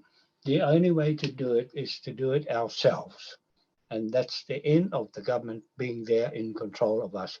I don't think I need to read any more, Andy. That's enough what said about this, because they're found guilty because there's too much loss of life, death, all that from the jab. That's one. Land loss is another, and deceiving and embezzling people of money and property and children especially, taken away from their families and given to someone else, and all those dirty, filthy laws. No, we don't need to do these ones, Andy.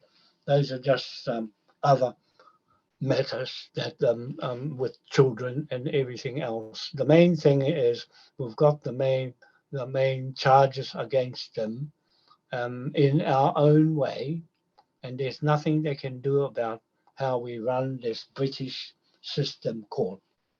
Prosecutor, what's that one again? Never mind. I've already selection of these the charges. Select the charges.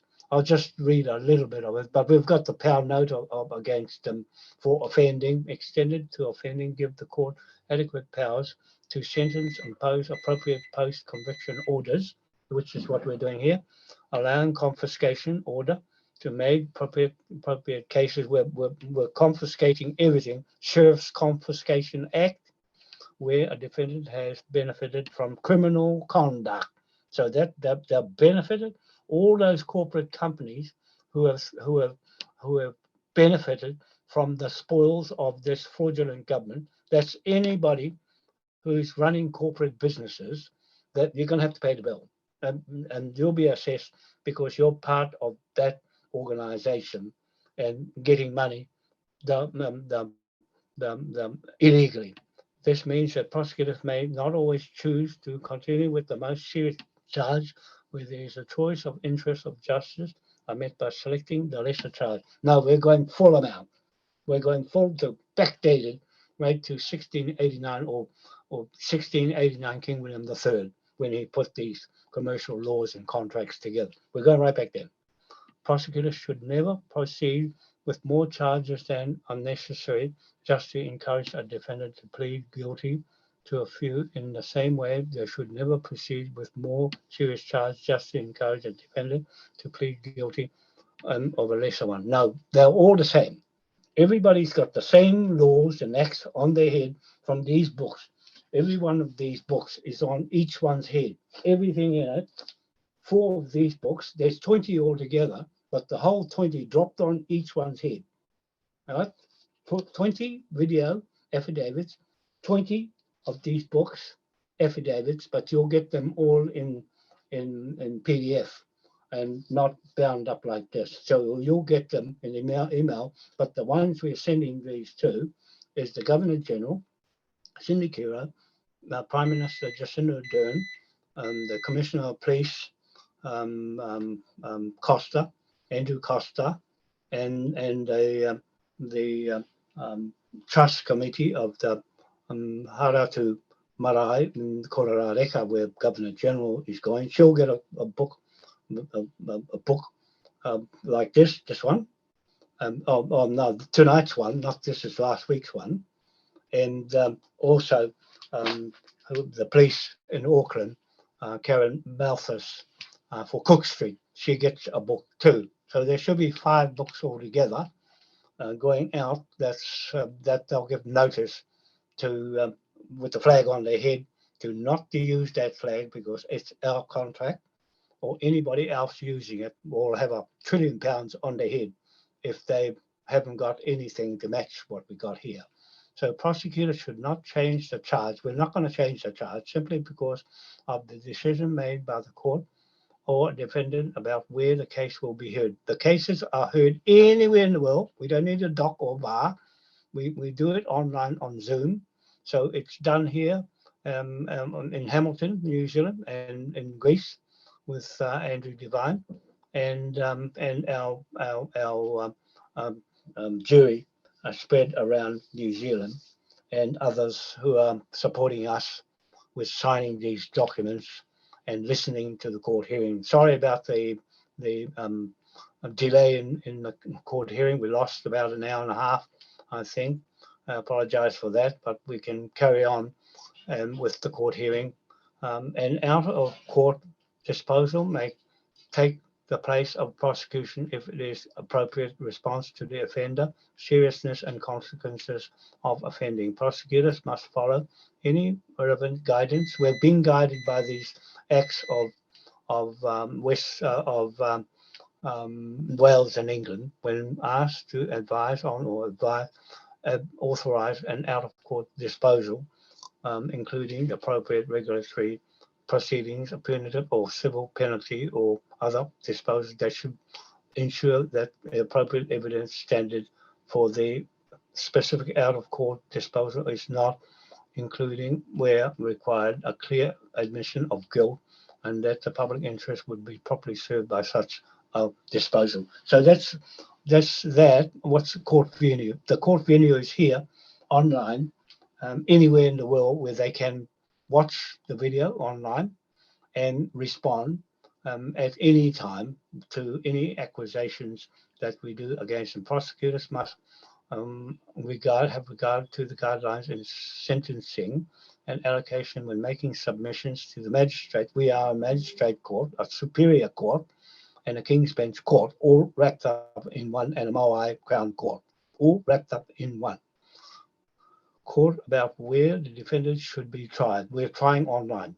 Speed must never be the only reason for asking for the case to stay in the magistrate court, but the prosecutor, we're in the Crown Court, the highest court, and as a superior court. This is we don't have to go to a Supreme Court because they wouldn't have what we got.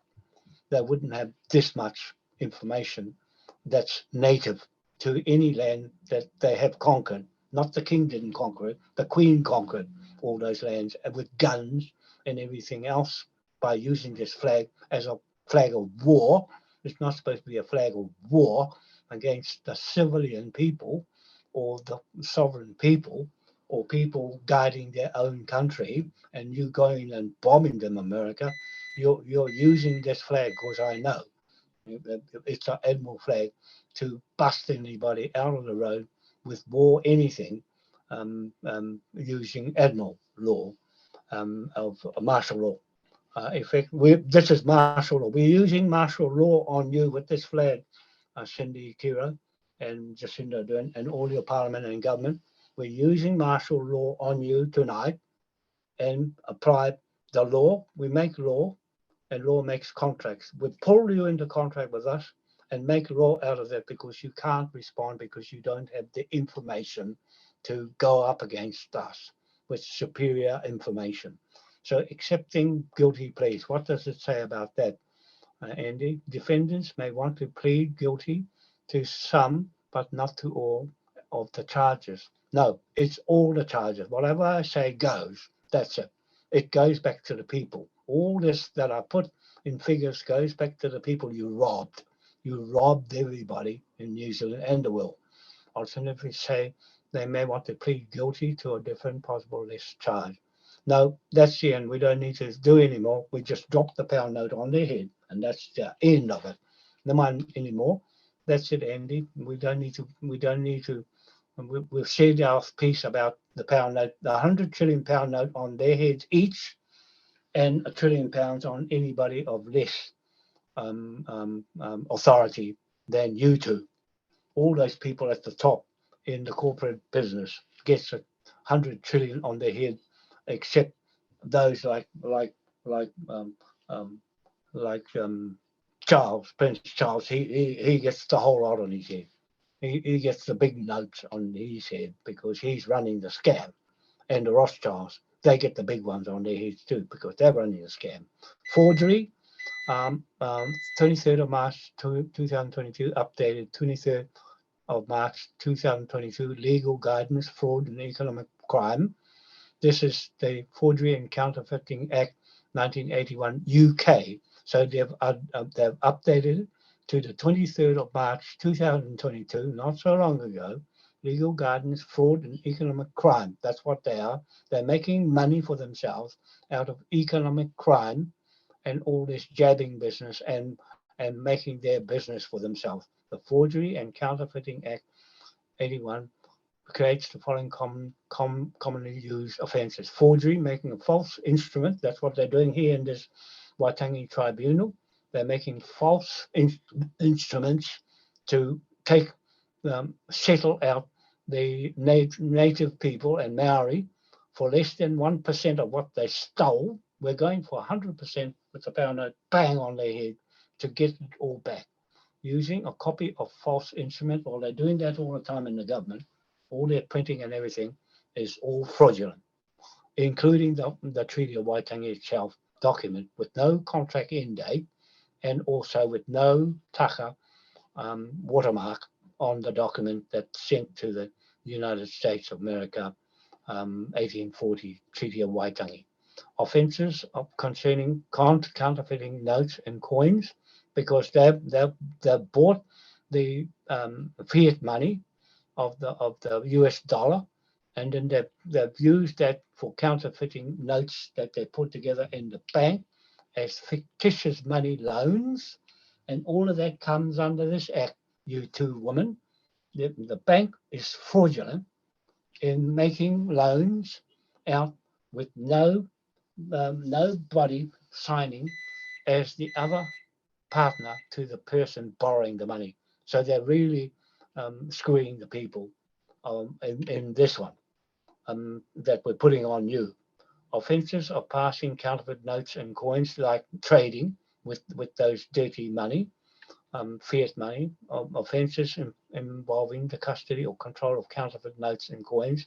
Offences involving making or custody or control of counterfeiting materials. That's all your publication, all your publication of money.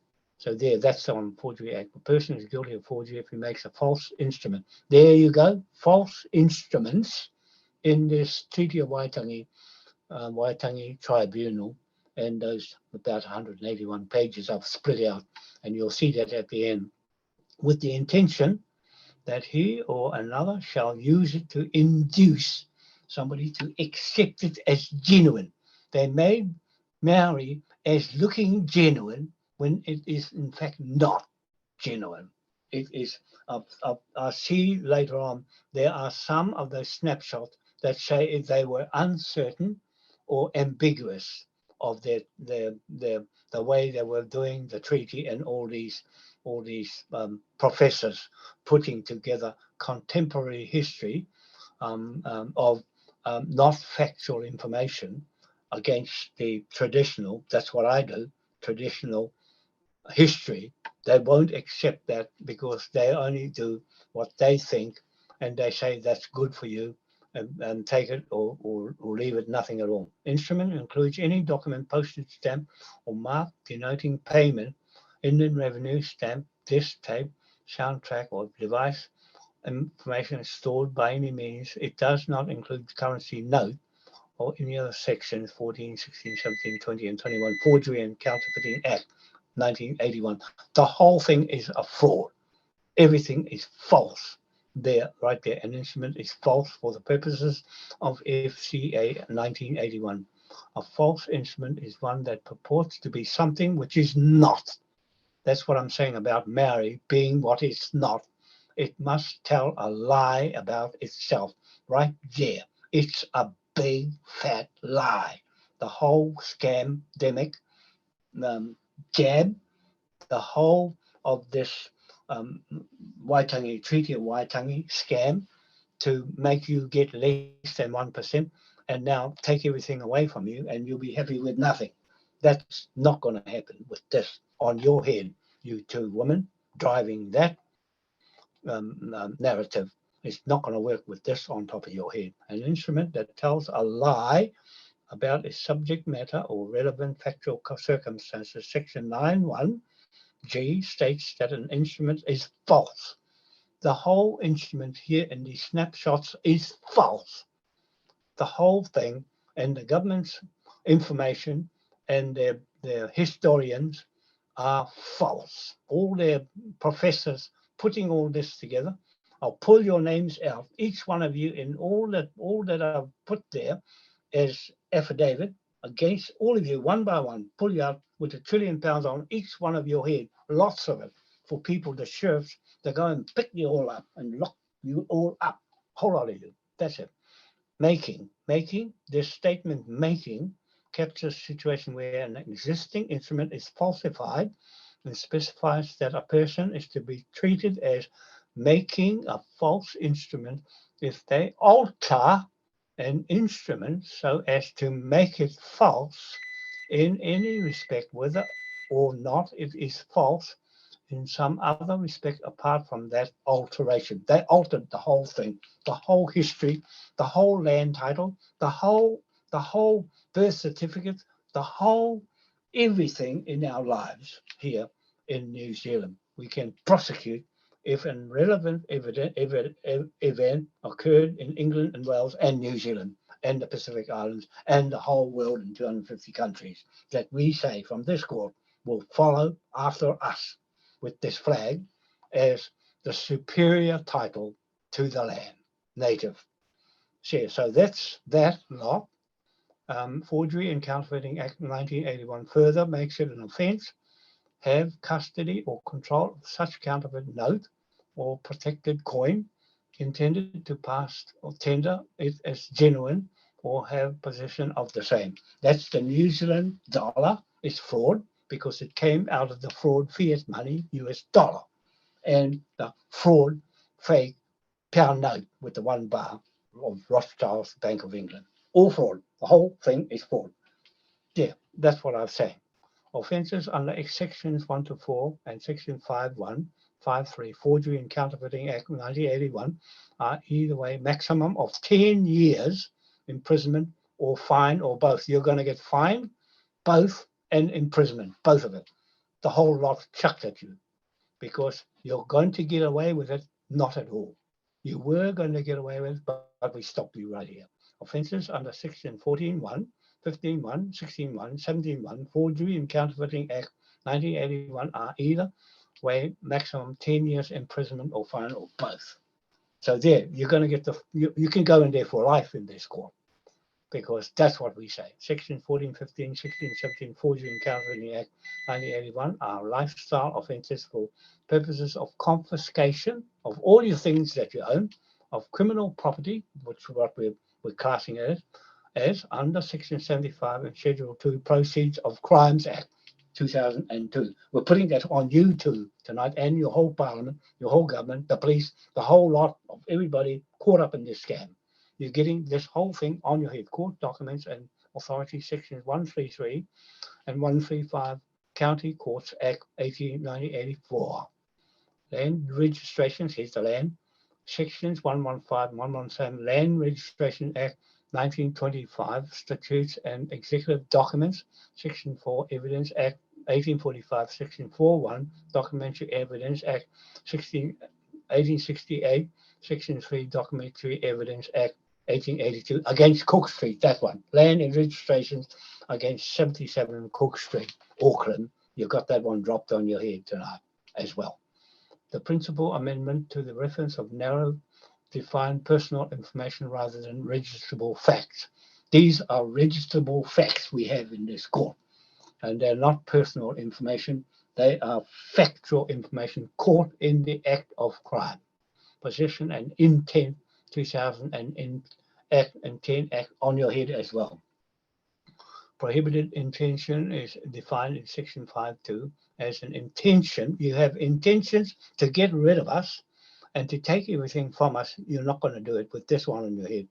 That they or another will make a false identity document. That's what you're doing. Or that the document will be used by somebody to establish a certain verified personal information about a person. You're taking all our information and you're turning it against us and jabbing us to make us not human. And that's this offense here tonight against your false identity document. That's what you're doing with your documents of jabbing and changing people's identification and making a certificate that you've got patented before you even did it. You patent the poison before you applied the poison. That's what you've got against you two women tonight. Falsifying British UK government print documents, offence up to 10 years imprisonment or fine or both offences under Section 14.1, 15.1, 16.1 and 17.1 Forgery and Counterfeiting Act 1981 are either way maximum 10 years imprisonment or fine or both. That's on your two heads tonight. And all the people we have named and photographed in New Zealand, you're getting that act right on your head. And I won't read all of this, Andy, because Forgery and Counterfeiting Act Northern Ireland. So all of that there is on your head tonight. I won't read anymore because it goes on about promissory notes and all that fictitious money and everything that you've been committing, everything. And I can pull any of these out anytime I want to if you try to get around it, if any, and drop it on your head. So you're blocked with all these here, forgeries, everything against you. You're blocked. You've got nowhere to move. You have absolutely no room to move in law. Put on you tonight, Jacinda Ardern, a little witch, and what you're doing to harm the people, kill them, murder them, and Cindy Caro ticking it off as though it's okay to do, to murder people and put them in their misery. So there, carry on, Andy. We're getting through. What happened here? That moved. That page moved. Carry on, good. Now it's moved. It's the whole page moved. That's okay. It's still all there. Disclaimer. Parking. What? Go back a bit. Just go back a little bit. I just wrote something there. Go back a little bit. Park here. European Maori transliterations as at 16th of July 2022. So that's what this is coming up. These people put this together. So this is where you identify a Maori and a name from European as translated into Maori, and on the other side, the Maori translated into English. So this is where you can check who's native and who's not by looking at this list that was put together to identify anybody that we pick as native in the King's Bench Court, to make sure their name is not on there. Pataoni is not on there. So that was clear on that name, because I'm going to check every name to make sure it fits the British title of native and not Maori. There's some there marked there. Just go back a little bit. So we've got here Jeremiah is Jeremiah. Jeremiah is Jeremiah's Bible. So there, that's what that name means in English. So that's got to do with some people I know up in Napoli that that name. And there's a lot of them. I could have put a lot of them and red put the red mark on a lot of them tied up in the scammy Maori business in the government. So this here was put together, and I picked it up to throw at the government for designing all of this, as they are the creators of the Maori word and the business of Maori, and that's why they own everything Maori, and including this creation or author of their own demise. So we're using everything Maori against them, and save all the Maoris that are not in politics or in corporations. All those Maori outside can stay Maori once we get this lot of Maori sorted out. That's why I've split it off, not to get rid of all the Maoris. There's some good ones, but all the ones in Parliament. There's Russell, Rahiri. See, the name Rahiri is Russell. That's the Maori word for Russell. It's Rahiri, the tribe Rahiri, Ngāti Rahiri. So Ngāti this and Ngāti that is a creation of the Crown Corporation in Wellington government. That's all that is. They created all the Ngātis tribes. And so then we can carry on going, Andy. Oh, here's some more here. Te Hara is Watling. See, that name there, I've got that down as one of the chiefs, but they might, I've got to look at it closely on what is happening here with the difference in the Maori mixed up. So I've just noticed that tonight, because that was one of the ones we were going to see.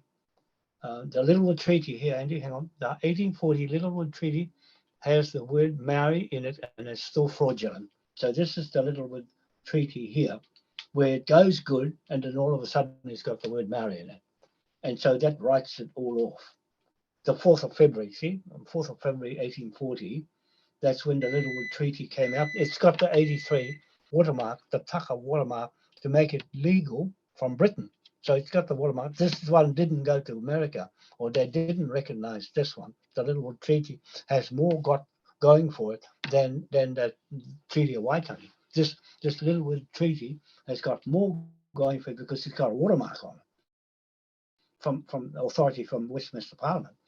British must be but for document known as the Littlewood Treaty became the subject of an article titled "End of the Golden Gravy Train."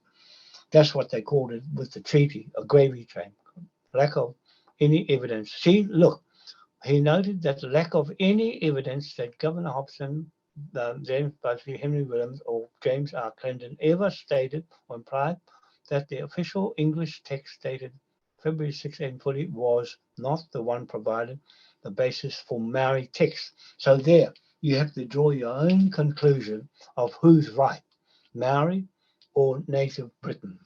So there, one or the other. And you'll find the British has got the one with the money in it. You go for that one, not the one with no money. The Maori one with the whakaputanga and the whakaminia has got no money, never will get off the ground, because it's a lot to catch up and borrow money from somewhere and mortgage yourself to the hill on your land, but not the rest of the country. They won't wear it. If you have to borrow the money from China, BlackRock, where Jacinda got her money from, and also the United Nations, where the dirty money is. I don't like to touch any of that United Nations money because it's stolen money. That's what I'm saying. The whole lot, the Swiss note, the whole lot. They're all stolen gold, a lot, because they used the Admiralty law of King William III and IV to steal everything under Queen Elizabeth and Queen Victoria. The little document is, in fact, a copy of the missing draft. So there we 4 words different between Busby, February 4th draft, Treaty Busby, February 4th draft Literal Treaty is displayed in the Constitution Room at the National Archives in Wellington. Literal Treaty, Her Majesty Victoria, Queen of England. Here, hang on, whoa, stop. I'll read this out. Her Majesty Queen Victoria, Queen of England, in her gracious consideration for the chiefs and the people of New Zealand, and her desire to preserve them, their land, and maintain peace and order amongst them, has been pleased to appoint an officer to treat them as citizen of sovereignty, sake of their country and the islands adjacent to the Queen, seeing that already many of Her Majesty's subjects have already settled in the country and are constantly arriving, and that it is desirable for their protection as well as the protection of the natives. There, that says it all. This from Queen Victoria. Where's the Maori in there? Nothing. There was none. That's what I'm saying here tonight. There was none. This one here, the chiefs of the Confederation of United Tribes of New Zealand, Decree Affidavit Confederation of Chiefs, the chiefs of the Confederation of the United Tribes, guarantees to the chiefs, and we keep going, British subjects, Confederation of United Tribes of assembled at Waitangi on the other side of the pond. You see what the mischief is? Confederation of United Tribes of New Zealand assembled at Waitangi, not in Kororareka. There's where your Confederation of United Chiefs as third party to a two-party contract with the chiefs, the 13 chiefs of Kororareka, Russell, with the British King William IV as being just a handful of people, not the whole other tribes that designed their 1835 Declaration of Independence out of the 1834 first contract where the flag first went in. That's number 1 flag from Britain at Kororareka on Mikey Hill. And then the next flag from Britain is on the other side, on Waitangi side. So 2 contracts, 2 separate contracts. One, whakaputanga, whakamininga on Waitangi side, where they talk about united tribes, and the other one with only a handful of chiefs and King William IV. See? So there. That tidies that up, Gregory Cook, of which is which in this snapshot. In this snapshot. This is what I'm saying. Keep going. Includes Maori, and Maori, the text says all Maori people of New Zealand, tangata, Maori, katoa, or New Tereni. See, the word the Dutch didn't give New Tereni, they gave New Zealand. Zealand is Dutch. The Dutch kings gave that name, that was it. Now they want to change it to Aotearoa, United Nations. This is what the government are doing right now. They want to change the name of New Zealand to Aotearoa, not says us. Not says us with the flag. The flag is British, it stays British, stick to Britain, and our trust and all the wealth that's stacked up there and not in America, United Nations dirty money. We're not going there to Aotearoa, and this government will lock you out with this flag tonight. You're not going to do that to this country and change it under your narrative, fraudulent government and World Economic Forum to use us as guinea pigs and make us own nothing and be happy. You go to hell with this on your head. Page 202, fact cited evidence, proof of claim, Native Confederation of Chiefs individual. So I'll read this one here where it says that. Here, I'm cited it as an affidavit, Aborigines 1837 Maori, or not this one, is another one. Maori, natives, lands, Aboriginals, British, with the Confederation of Chiefs. with the cooperation of the Confederation of Chiefs, cite this as Confederation of Chiefs, mixed up with these Maoris and the natives. They've mixed themselves in thinking it's the same thing. It is not the same thing. You mischief Maoris in government, you've gone and mixed yourself up and fraudulently duped and deceived the people of New Zealand into thinking that one is the same as the other. It's not. So these people here named are from North, and oh, hang on, they're from, oh, these are from Waikato. These are 97 families, indigenous surnames from Waikato, that I'm getting signatures as the native title owners to Te Waikato, Wharehere Manukau, and King George IV title right over New Zealand. These families is just a pick of the bunch of the right memorial stone rock, as the Freemasons put on titles, as being what you need on documents. The page shifted, Andy, but that's all right. It's just gone ahead of itself by switching through the email. And that's what happens. It slips off altogether. Those are the ones for North. These are the families, the 50 families from Kororareka and Rafiti. These are from the Rafiti land blocks where Kiro is on that land block. So I picked them out of the Maryland Court, where Chief Referefa Manukau of the first gravestone nearest the gate that has Refa on the stone in my research of the Barrel Islands with 50-year-old Freemason Paramount Chief Mohi Tamaki Manukau IV Moriori Whakapapa videos of him at his ancestor's grave above the township maunga of Rafiti, that he said the stone has been altered. So this is a void title land of the Maryland Court title challenge, the Whakapapa of Manukau versus Refa Manu Whenua affidavit in this court hearing on Saturday 17th, that was before. For anyone to refute this native title claim, I enforce here today on the 24th of September and shall be published. And I send this letter to you, Governor General Cindy Cairo, challenging your Maori Land Court jurisdiction against our native Manukau, British Scottish Freemasons Land Survey title jurisdiction against all these indigenous surname landowners. Absolute regards, John Hoani Wanoa, British Customary Land Transfer Title Assessor and Historian. I'm the historian with the traditional whakapapa to all these lands in New Zealand as being a native assessor.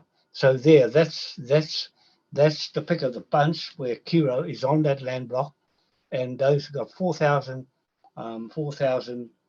owners on a 1,400 hectare block of land that she's going up to claim herself as Maori. Evidence of fraud using corrupt Waitangi Tribunal documents. So there, I'm glad they're all here, and it's spread out all over the place, but it doesn't matter. So it shifted when it went into PDF. Citation, fraud, tampering. These are the snapshots. I just want to go back a bit, Andy. I just want to point out each one of them and try and be quick, because this is the end of the court hearing with these exhibits. I call them exhibits. Cindy Cara and Jacinda are in charge with altering British Crown documents and illegally changing the word native into Maori, as it was in 1826 and 1831.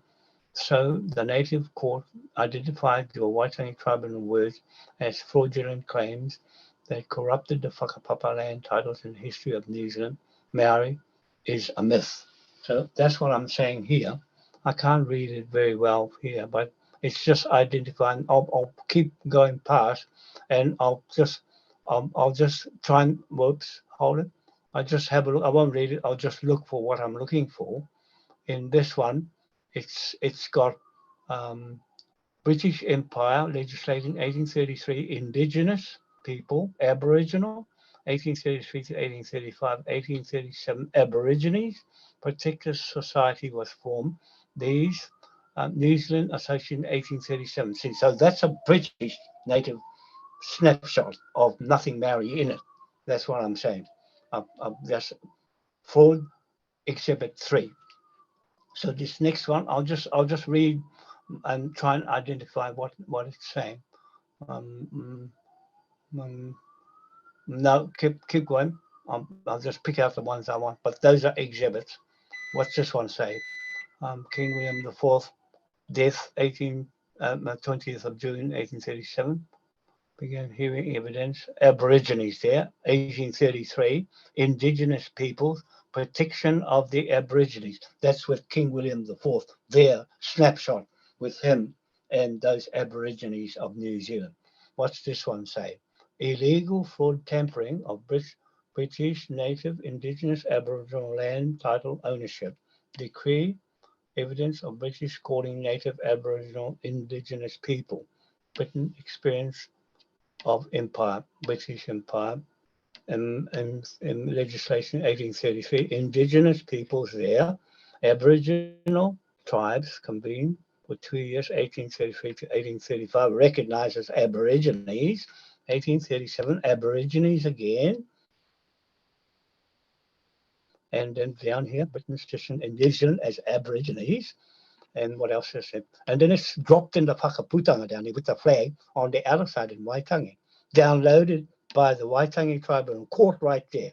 There's these mongrels there, dropping this in with the Declaration of Independence 1835, right in the middle of the British native title, Aborigines. Here they are, mischievously dropping snapshot, court, checkmate, right there. Oh, there's some worse ones here. Keep going. Exhibit 6. We'll try and get through these. What's this one? Aboriginal there, Indigenous there, Aboriginal there, New Zealand Association, 1837, Britain position in New Zealand. Whakaputanga stuck there with the declaration of the treaty, stuck there in the middle of British stuff.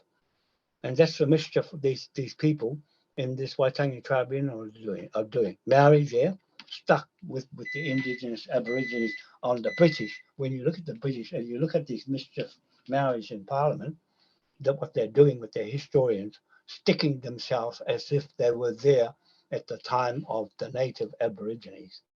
Okay, next one. This is real bad. This is the pits.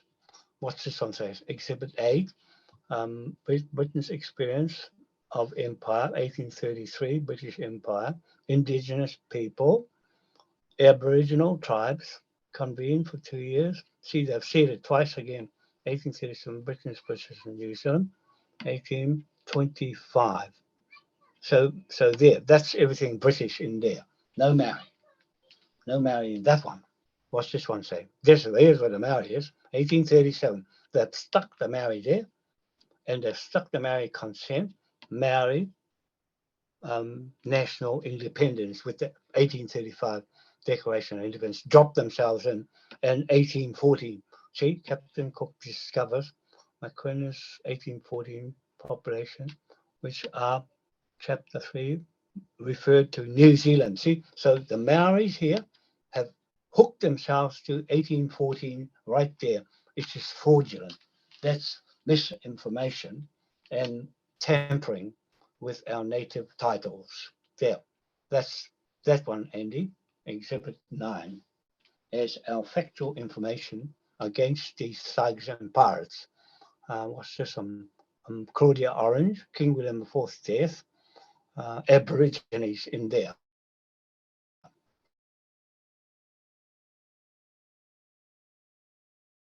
So there's Aborigines on. I'll get to a good one yet. Indigenous people, King's death. See, they're repeating themselves. Queen Victoria here, and 1825 New Zealand Company was formed, and that's Queen Victoria stuck with the Aborigine. So that's no Maori in that one. Exhibit 11 is what's this one saying? Aborigines of the country to be settled. Maori, who was already disposed of part of their land, wasn't their land anyway. It wasn't their land to sell. And sovereign rights. Maori, 1837. Yeah, and I've got in red the tribunal to hook them with it, with their Maoris, to hook them and libel them what's this, some authentic sources, effective authority, evils and dangers to which all those interests are exposed. Maori there, and natives there mixed up, and corporations. There's the word corporations. Maori, natives, and corporations mixed up with the British, and mischievously hooking themselves. Whakaputanga is there, Maori is there, Protestant is King William IV, 1837 when he died. 20th of December 1837, Maori is hooked themselves to King William right here with no evidence of being Maori on the British side. What's this on? Aborigines, 1837. Maori have hooked themselves to 1837 with the Aborigines.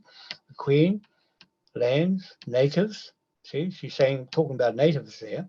Queen, sovereignty, Aborigines. She's talking about Aborigines there. British, with the Corporation of the Confederation of Chiefs there, saying that, and then saying also the rights as well as annual gifts. Here at the bottom, the whakaputanga is dropped in there again by the Waitangi Tribunal. I put their thread there of downloading. They've downloaded everything, British, then stuck the Maori in the middle of it. Right there, snapshot right there.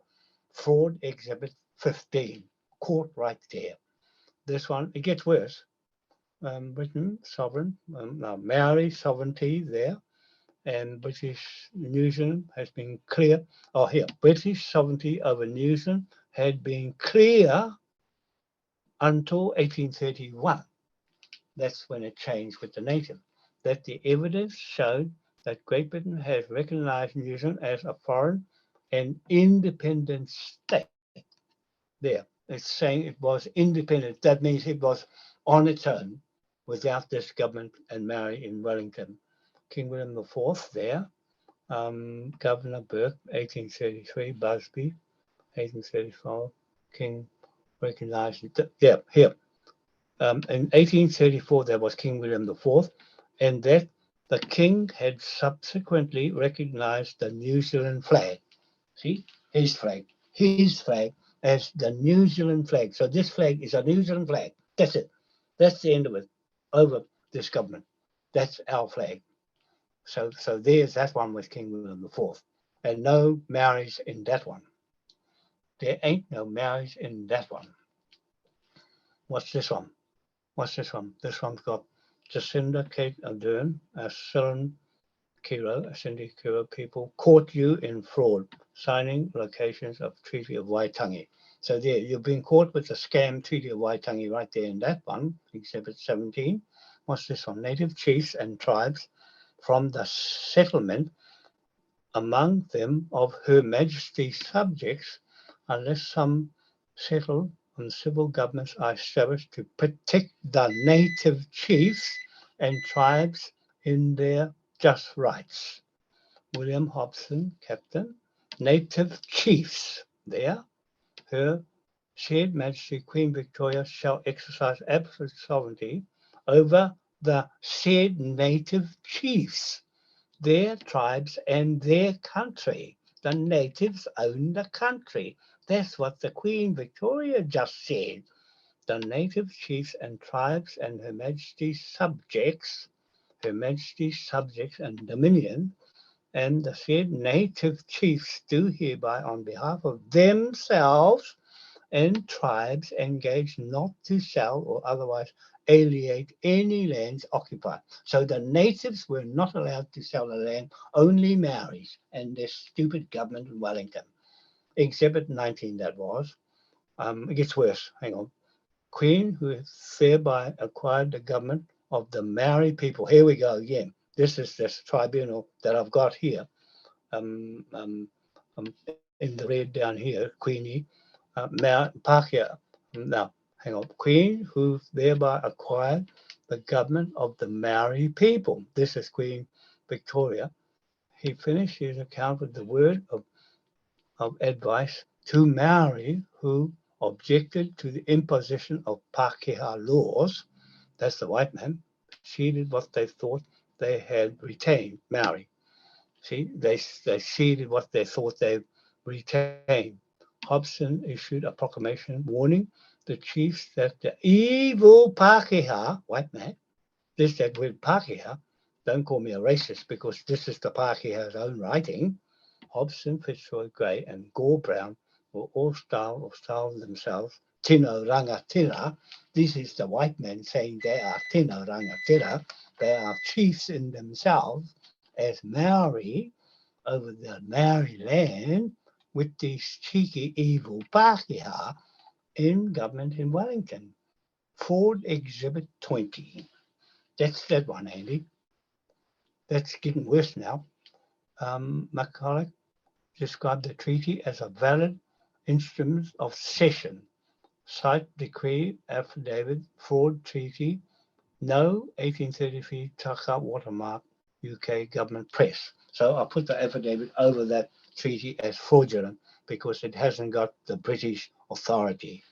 For Exhibit 21, that was. What's this one? Preemptive charges of presentism, what that word means. Presenting something that's not true. Ngāti Hine's description of a false premise. That's what it is. A stage further, delivering a particularly strong critique of what they saw as a tribunal and the court's complicity in perpetuating the falsehood. Falsehood. The whole thing is falsehood, myth, illusions.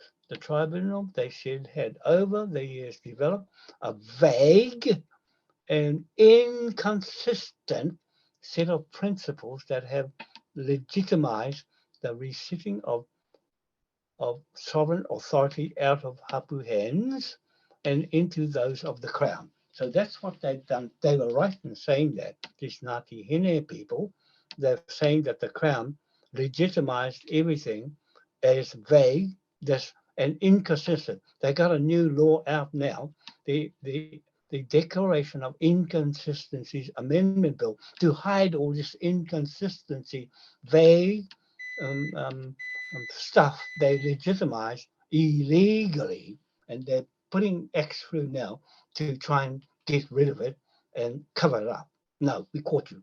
We caught you, thugs and pirates in Parliament, with this inconsistency bill I've been talking about all along, and getting rid of our Human Rights Act and the Bill and Declaration Act, or the Bill of Rights and Human Rights. They're getting rid of it, and so that they can do what they like with you.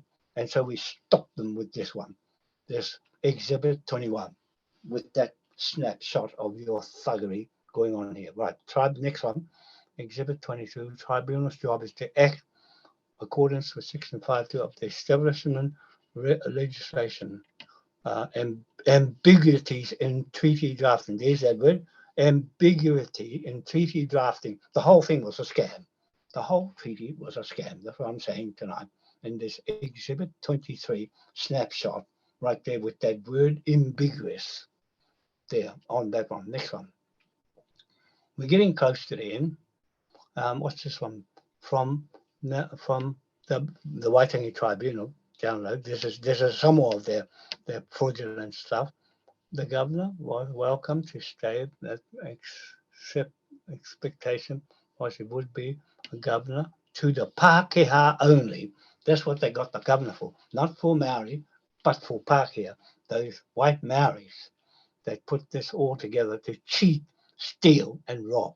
The Native Magistrate King's Bench Court, Waitangi Tribunal, and New Zealand Crown Government in inconsistent corruption and fraud contracts. There, we've got you hooked in our contract with a big pound note on your head.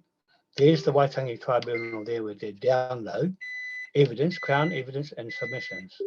Pākehā only. See, the governor was welcome to stay, but they've repeated themselves.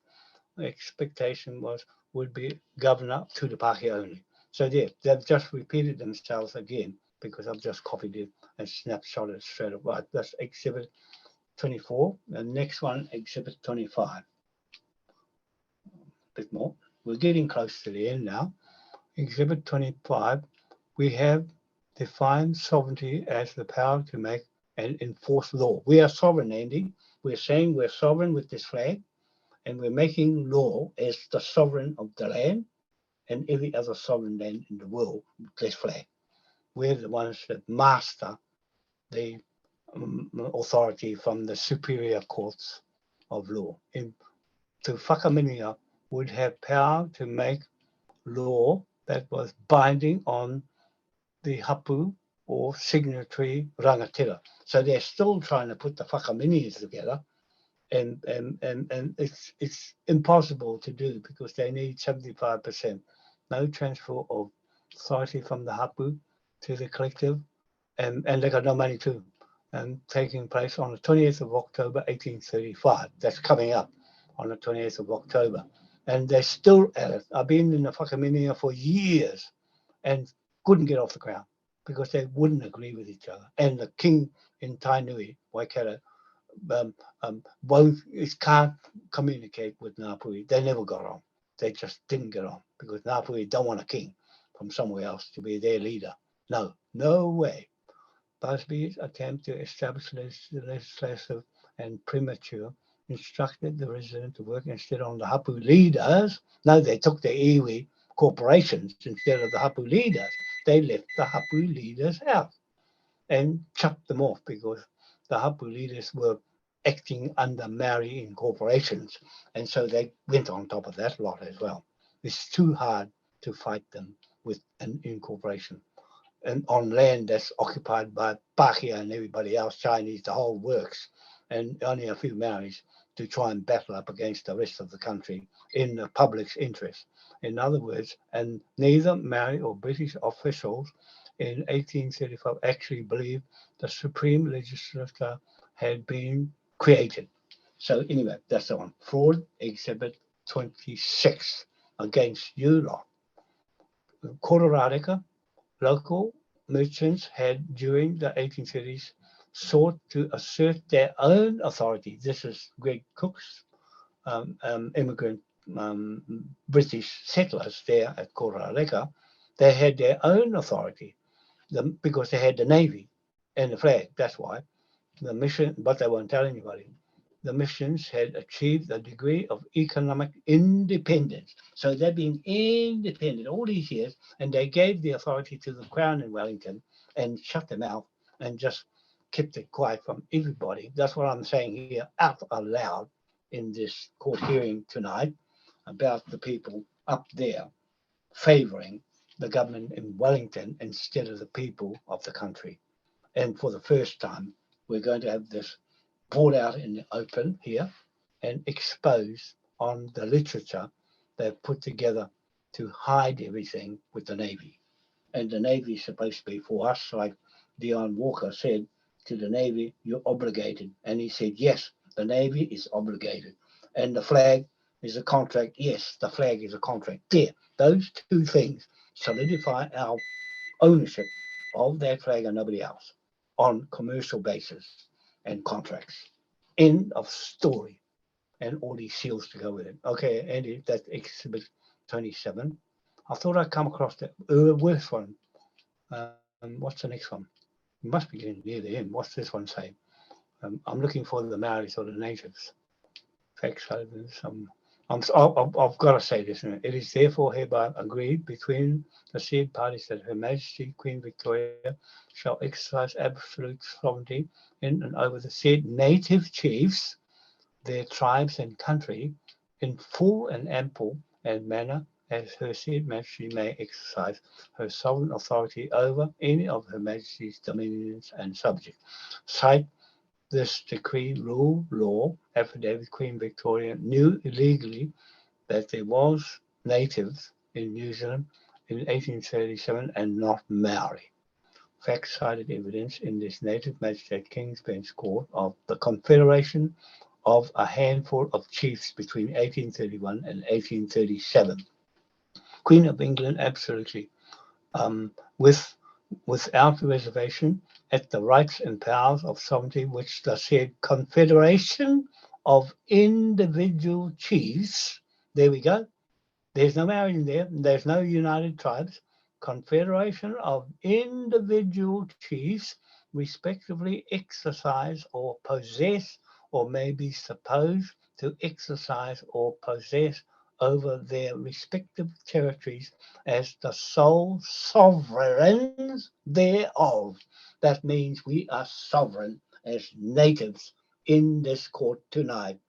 Note for the record today, Saturday, the 24th September 2022 at 6 p.m. or 9, whatever the time is now, 9:46 p.m. at night, that I made this statement that we are the sovereigns of this country as native, not Maori, right in that snapshot, exhibit 28. So that's 27, sorry. This is 28. Cite decree, dominions and subjects. Queen of England, absolutely. Reservation of rights and powers of sovereignty, which the said confederation of individual chiefs, it's said twice, respectively exercise or possess or may be supposed to exercise. I've just snapshotted this on the way through, one by one, and it's just followed up one behind the other. So I didn't put it twice by mistake or may suppose. So there's your confederation of individual chiefs. To be quite exact, Gregory Cook, need you to see this snapshot locked to this date in time for the future generations of people to come to see what happened with Maori on the Waitangi side and what happened to the native on the British side of interpretation of one law and the other law of the flag. They've got the Whakaputanga flag, which has nothing in it legally, no legal jurisdiction of anything over there with the whakamininga and the government that's usurping it. They would have sucked the living daylight out of it without the hapu or the whakamininga ever knowing, and we're seizing all that from them for using it illegally without our permission of the Confederation of Chiefs and Mohi Te Mati Manukau that led with the Freemasons on our side, backing for the land title survey certificates titles. There, so there wraps up the Freemasons against everybody else playing around with legal documents and contracts of certificates in real estate. If you don't know real estate, you just can't handle this. That's what I'm saying. You need to be in this profession to know how it works. So that's that one, Andy. That's my note for the record today. So hang on, I'll just read it. I just need to read that bit I wrote. Note for the record today, Saturday, 24th September 2022 at 6 p.m. Museum, that the Queen Victoria said Confederation of Individual Chiefs, the Native Magistrate King's Bench Court state clearly on Zoom live video this proof of claim Native Chief statement, not United Tribes of Maori European mixed race people at 1837 Queen Victoria. Yeah, so I'm just making this distinction of title, who owns the flag, for what reason. So we're using the reason to enforce law and to go trading around the world, not to use as a token or a cultural thing. No, we're in business, Andy, and that's that. That's exhibit 28, that one was. We're on exhibit 29 now, must be nearing the end somewhere. 29, the next one, so roll some more. Can you, yeah, next one, this one. What does this one say? February 4th, 1840, Maori there, Littlewood Treaty. That's the Littlewood Treaty, dated 4th of February, 1840. It's got the word Maori right there in it. So that's fraud. The whole Littlewood Treaty is void because they've translate into Maori. So they've added the Maori translation into their document, which makes it void. So there, the whole thing is no good because the government didn't accept it at the time, but it is a valid instrument, I must say, because it's got a watermark, a Taka 1833 watermark, which makes it a legal document, but this government pushed it out of the way. And it's too hard to bring back when the fraud game is over now. So now we've crossed the whole lot out. Okay, next one. That's Exhibit 29. Exhibit 30, Her Majesty Queen Victoria of England, in her gracious consideration for the chiefs, people of New Zealand, and the desire to preserve them and their land and maintain people and order amongst them, has been passed, pleased to appoint an officer to treat them in possession of sovereignty, their country and their islands in adjacent to the Queen, seeing and already many Her Majesty's subjects, protection of natives, the chiefs of the Confederation of United Tribes of New Zealand, and that's chiefs of the Confederation of the United Tribes, and it's saying chiefs there, but they've slipped in this United Tribes into Her Majesty and the chiefs. So there's a mischief snapshot of the Waitangi Tribunal mixing up the Confederation of the United Tribes with these individual chiefs of the Confederation. See what I mean with the mischievous manipulation of words to advantage them? And no one, I'll read this on, Andy. This is the last page. And we're there. Paramount Chief Tino Waikato, Wharehere Manukau, and King George IV Commercial Contract 1823 sale and purchase of New Zealand country to King's British Crown Partnership, as he is the Waikato name here in this Waitangi Tribunal Treaty of Waitangi claims. I am his surrogate chief of Pungapunga Marae, Arapuni, and his Mangatautari Mountain Pass site, ancestral title registered in Edinburgh Magistrate Court, land records under the Freemasons' main office there, and Araroa Native Magistrate King's Bench Court in Helensville, South Ina Kaipara Harbour, and Freemasons Lodge there, with Paramount Chief Mohi Tamaki Manukau, 4th descendant, and me, Hoani Kahaki Wanoa, his executor and native land title holder, with all the legal instruments and traditional Moriori history, as his successor in his corporate flag of his Confederation of Chiefs, President and Native Land Assessor, and Ngā Atua Ewa Aotea Limited, my Crown King William IV Trust Bank creditor, and my Powerhouse Bank entity, dated Saturday, the 24th of September 2022, for the record in New Zealand. And we'll just read what it says here. And it says Kawhuru, he was the professor that defrauded Auckland title to the Crown, and ahead of Manukau title. That's the crooked one there, Kawhuru. And I bought the real Ross Hona Kawhuru from South Island Nelson up to One Tree Hill to claim the Kawhuru title, and the government still wouldn't recognise that. And the people from Kaipara signed the document, the document with the ones from South Island, and they still wouldn't take that history of the real Kawhuru from Raglan, where Dion Walker comes from, and Philip Te Awhitu. He's the one that signed the documents for Tira Waikato Wharehere and Manukau's native title to that Raglan area, and this Kawhuru, the real Kawhuru, that this fraudulent government and Crown Corporation put this crooked professor there and took his contemporary history ahead of traditional native history title to Auckland. And we're going to jam this one on Cook Street, those owners on Cook Street, and seize the property with all of this snapshot of Waikato here, 1820, with Hongi and Waikato's meeting with King George, or George IV. There's Waikato right there. We are identifying the Waikato as this paramount chief from his rock in Pohara, or Pungapunga Marae. They call Pohara Marae now poor people when they should have been rich people. Decree law affidavit proof of claim to New Zealand native title here.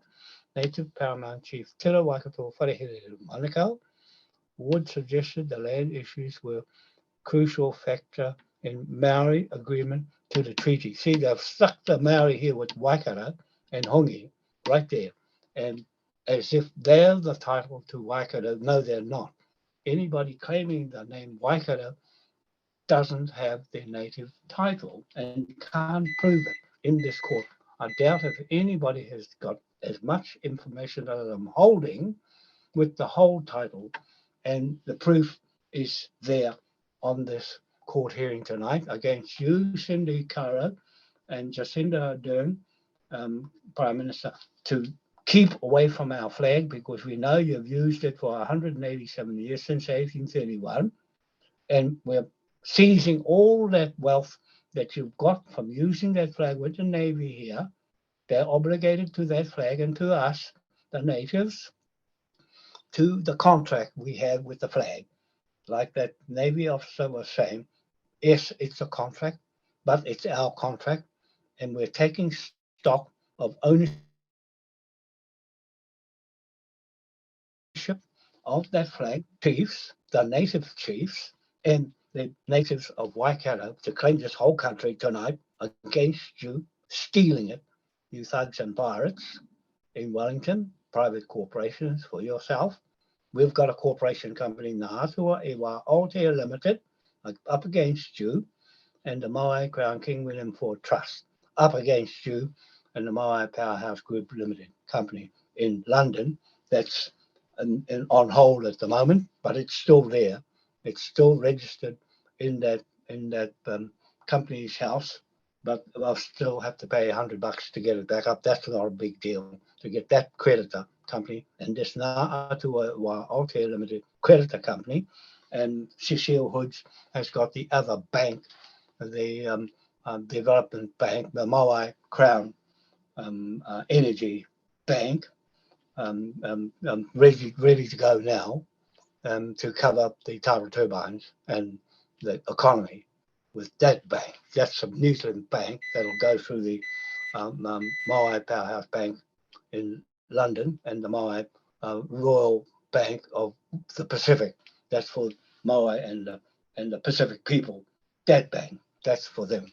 All the Pacific Polynesian people have their own royal bank to all this equity and trust that we're claiming off these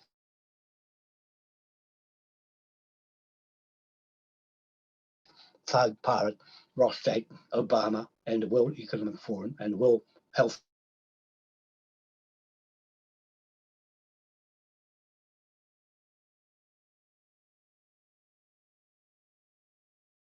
Organization and all of that against them, and murder and embezzlement, and also counterfeiting documents, all their documents that they have in land transactions, bank documents, and court documents are all fraud.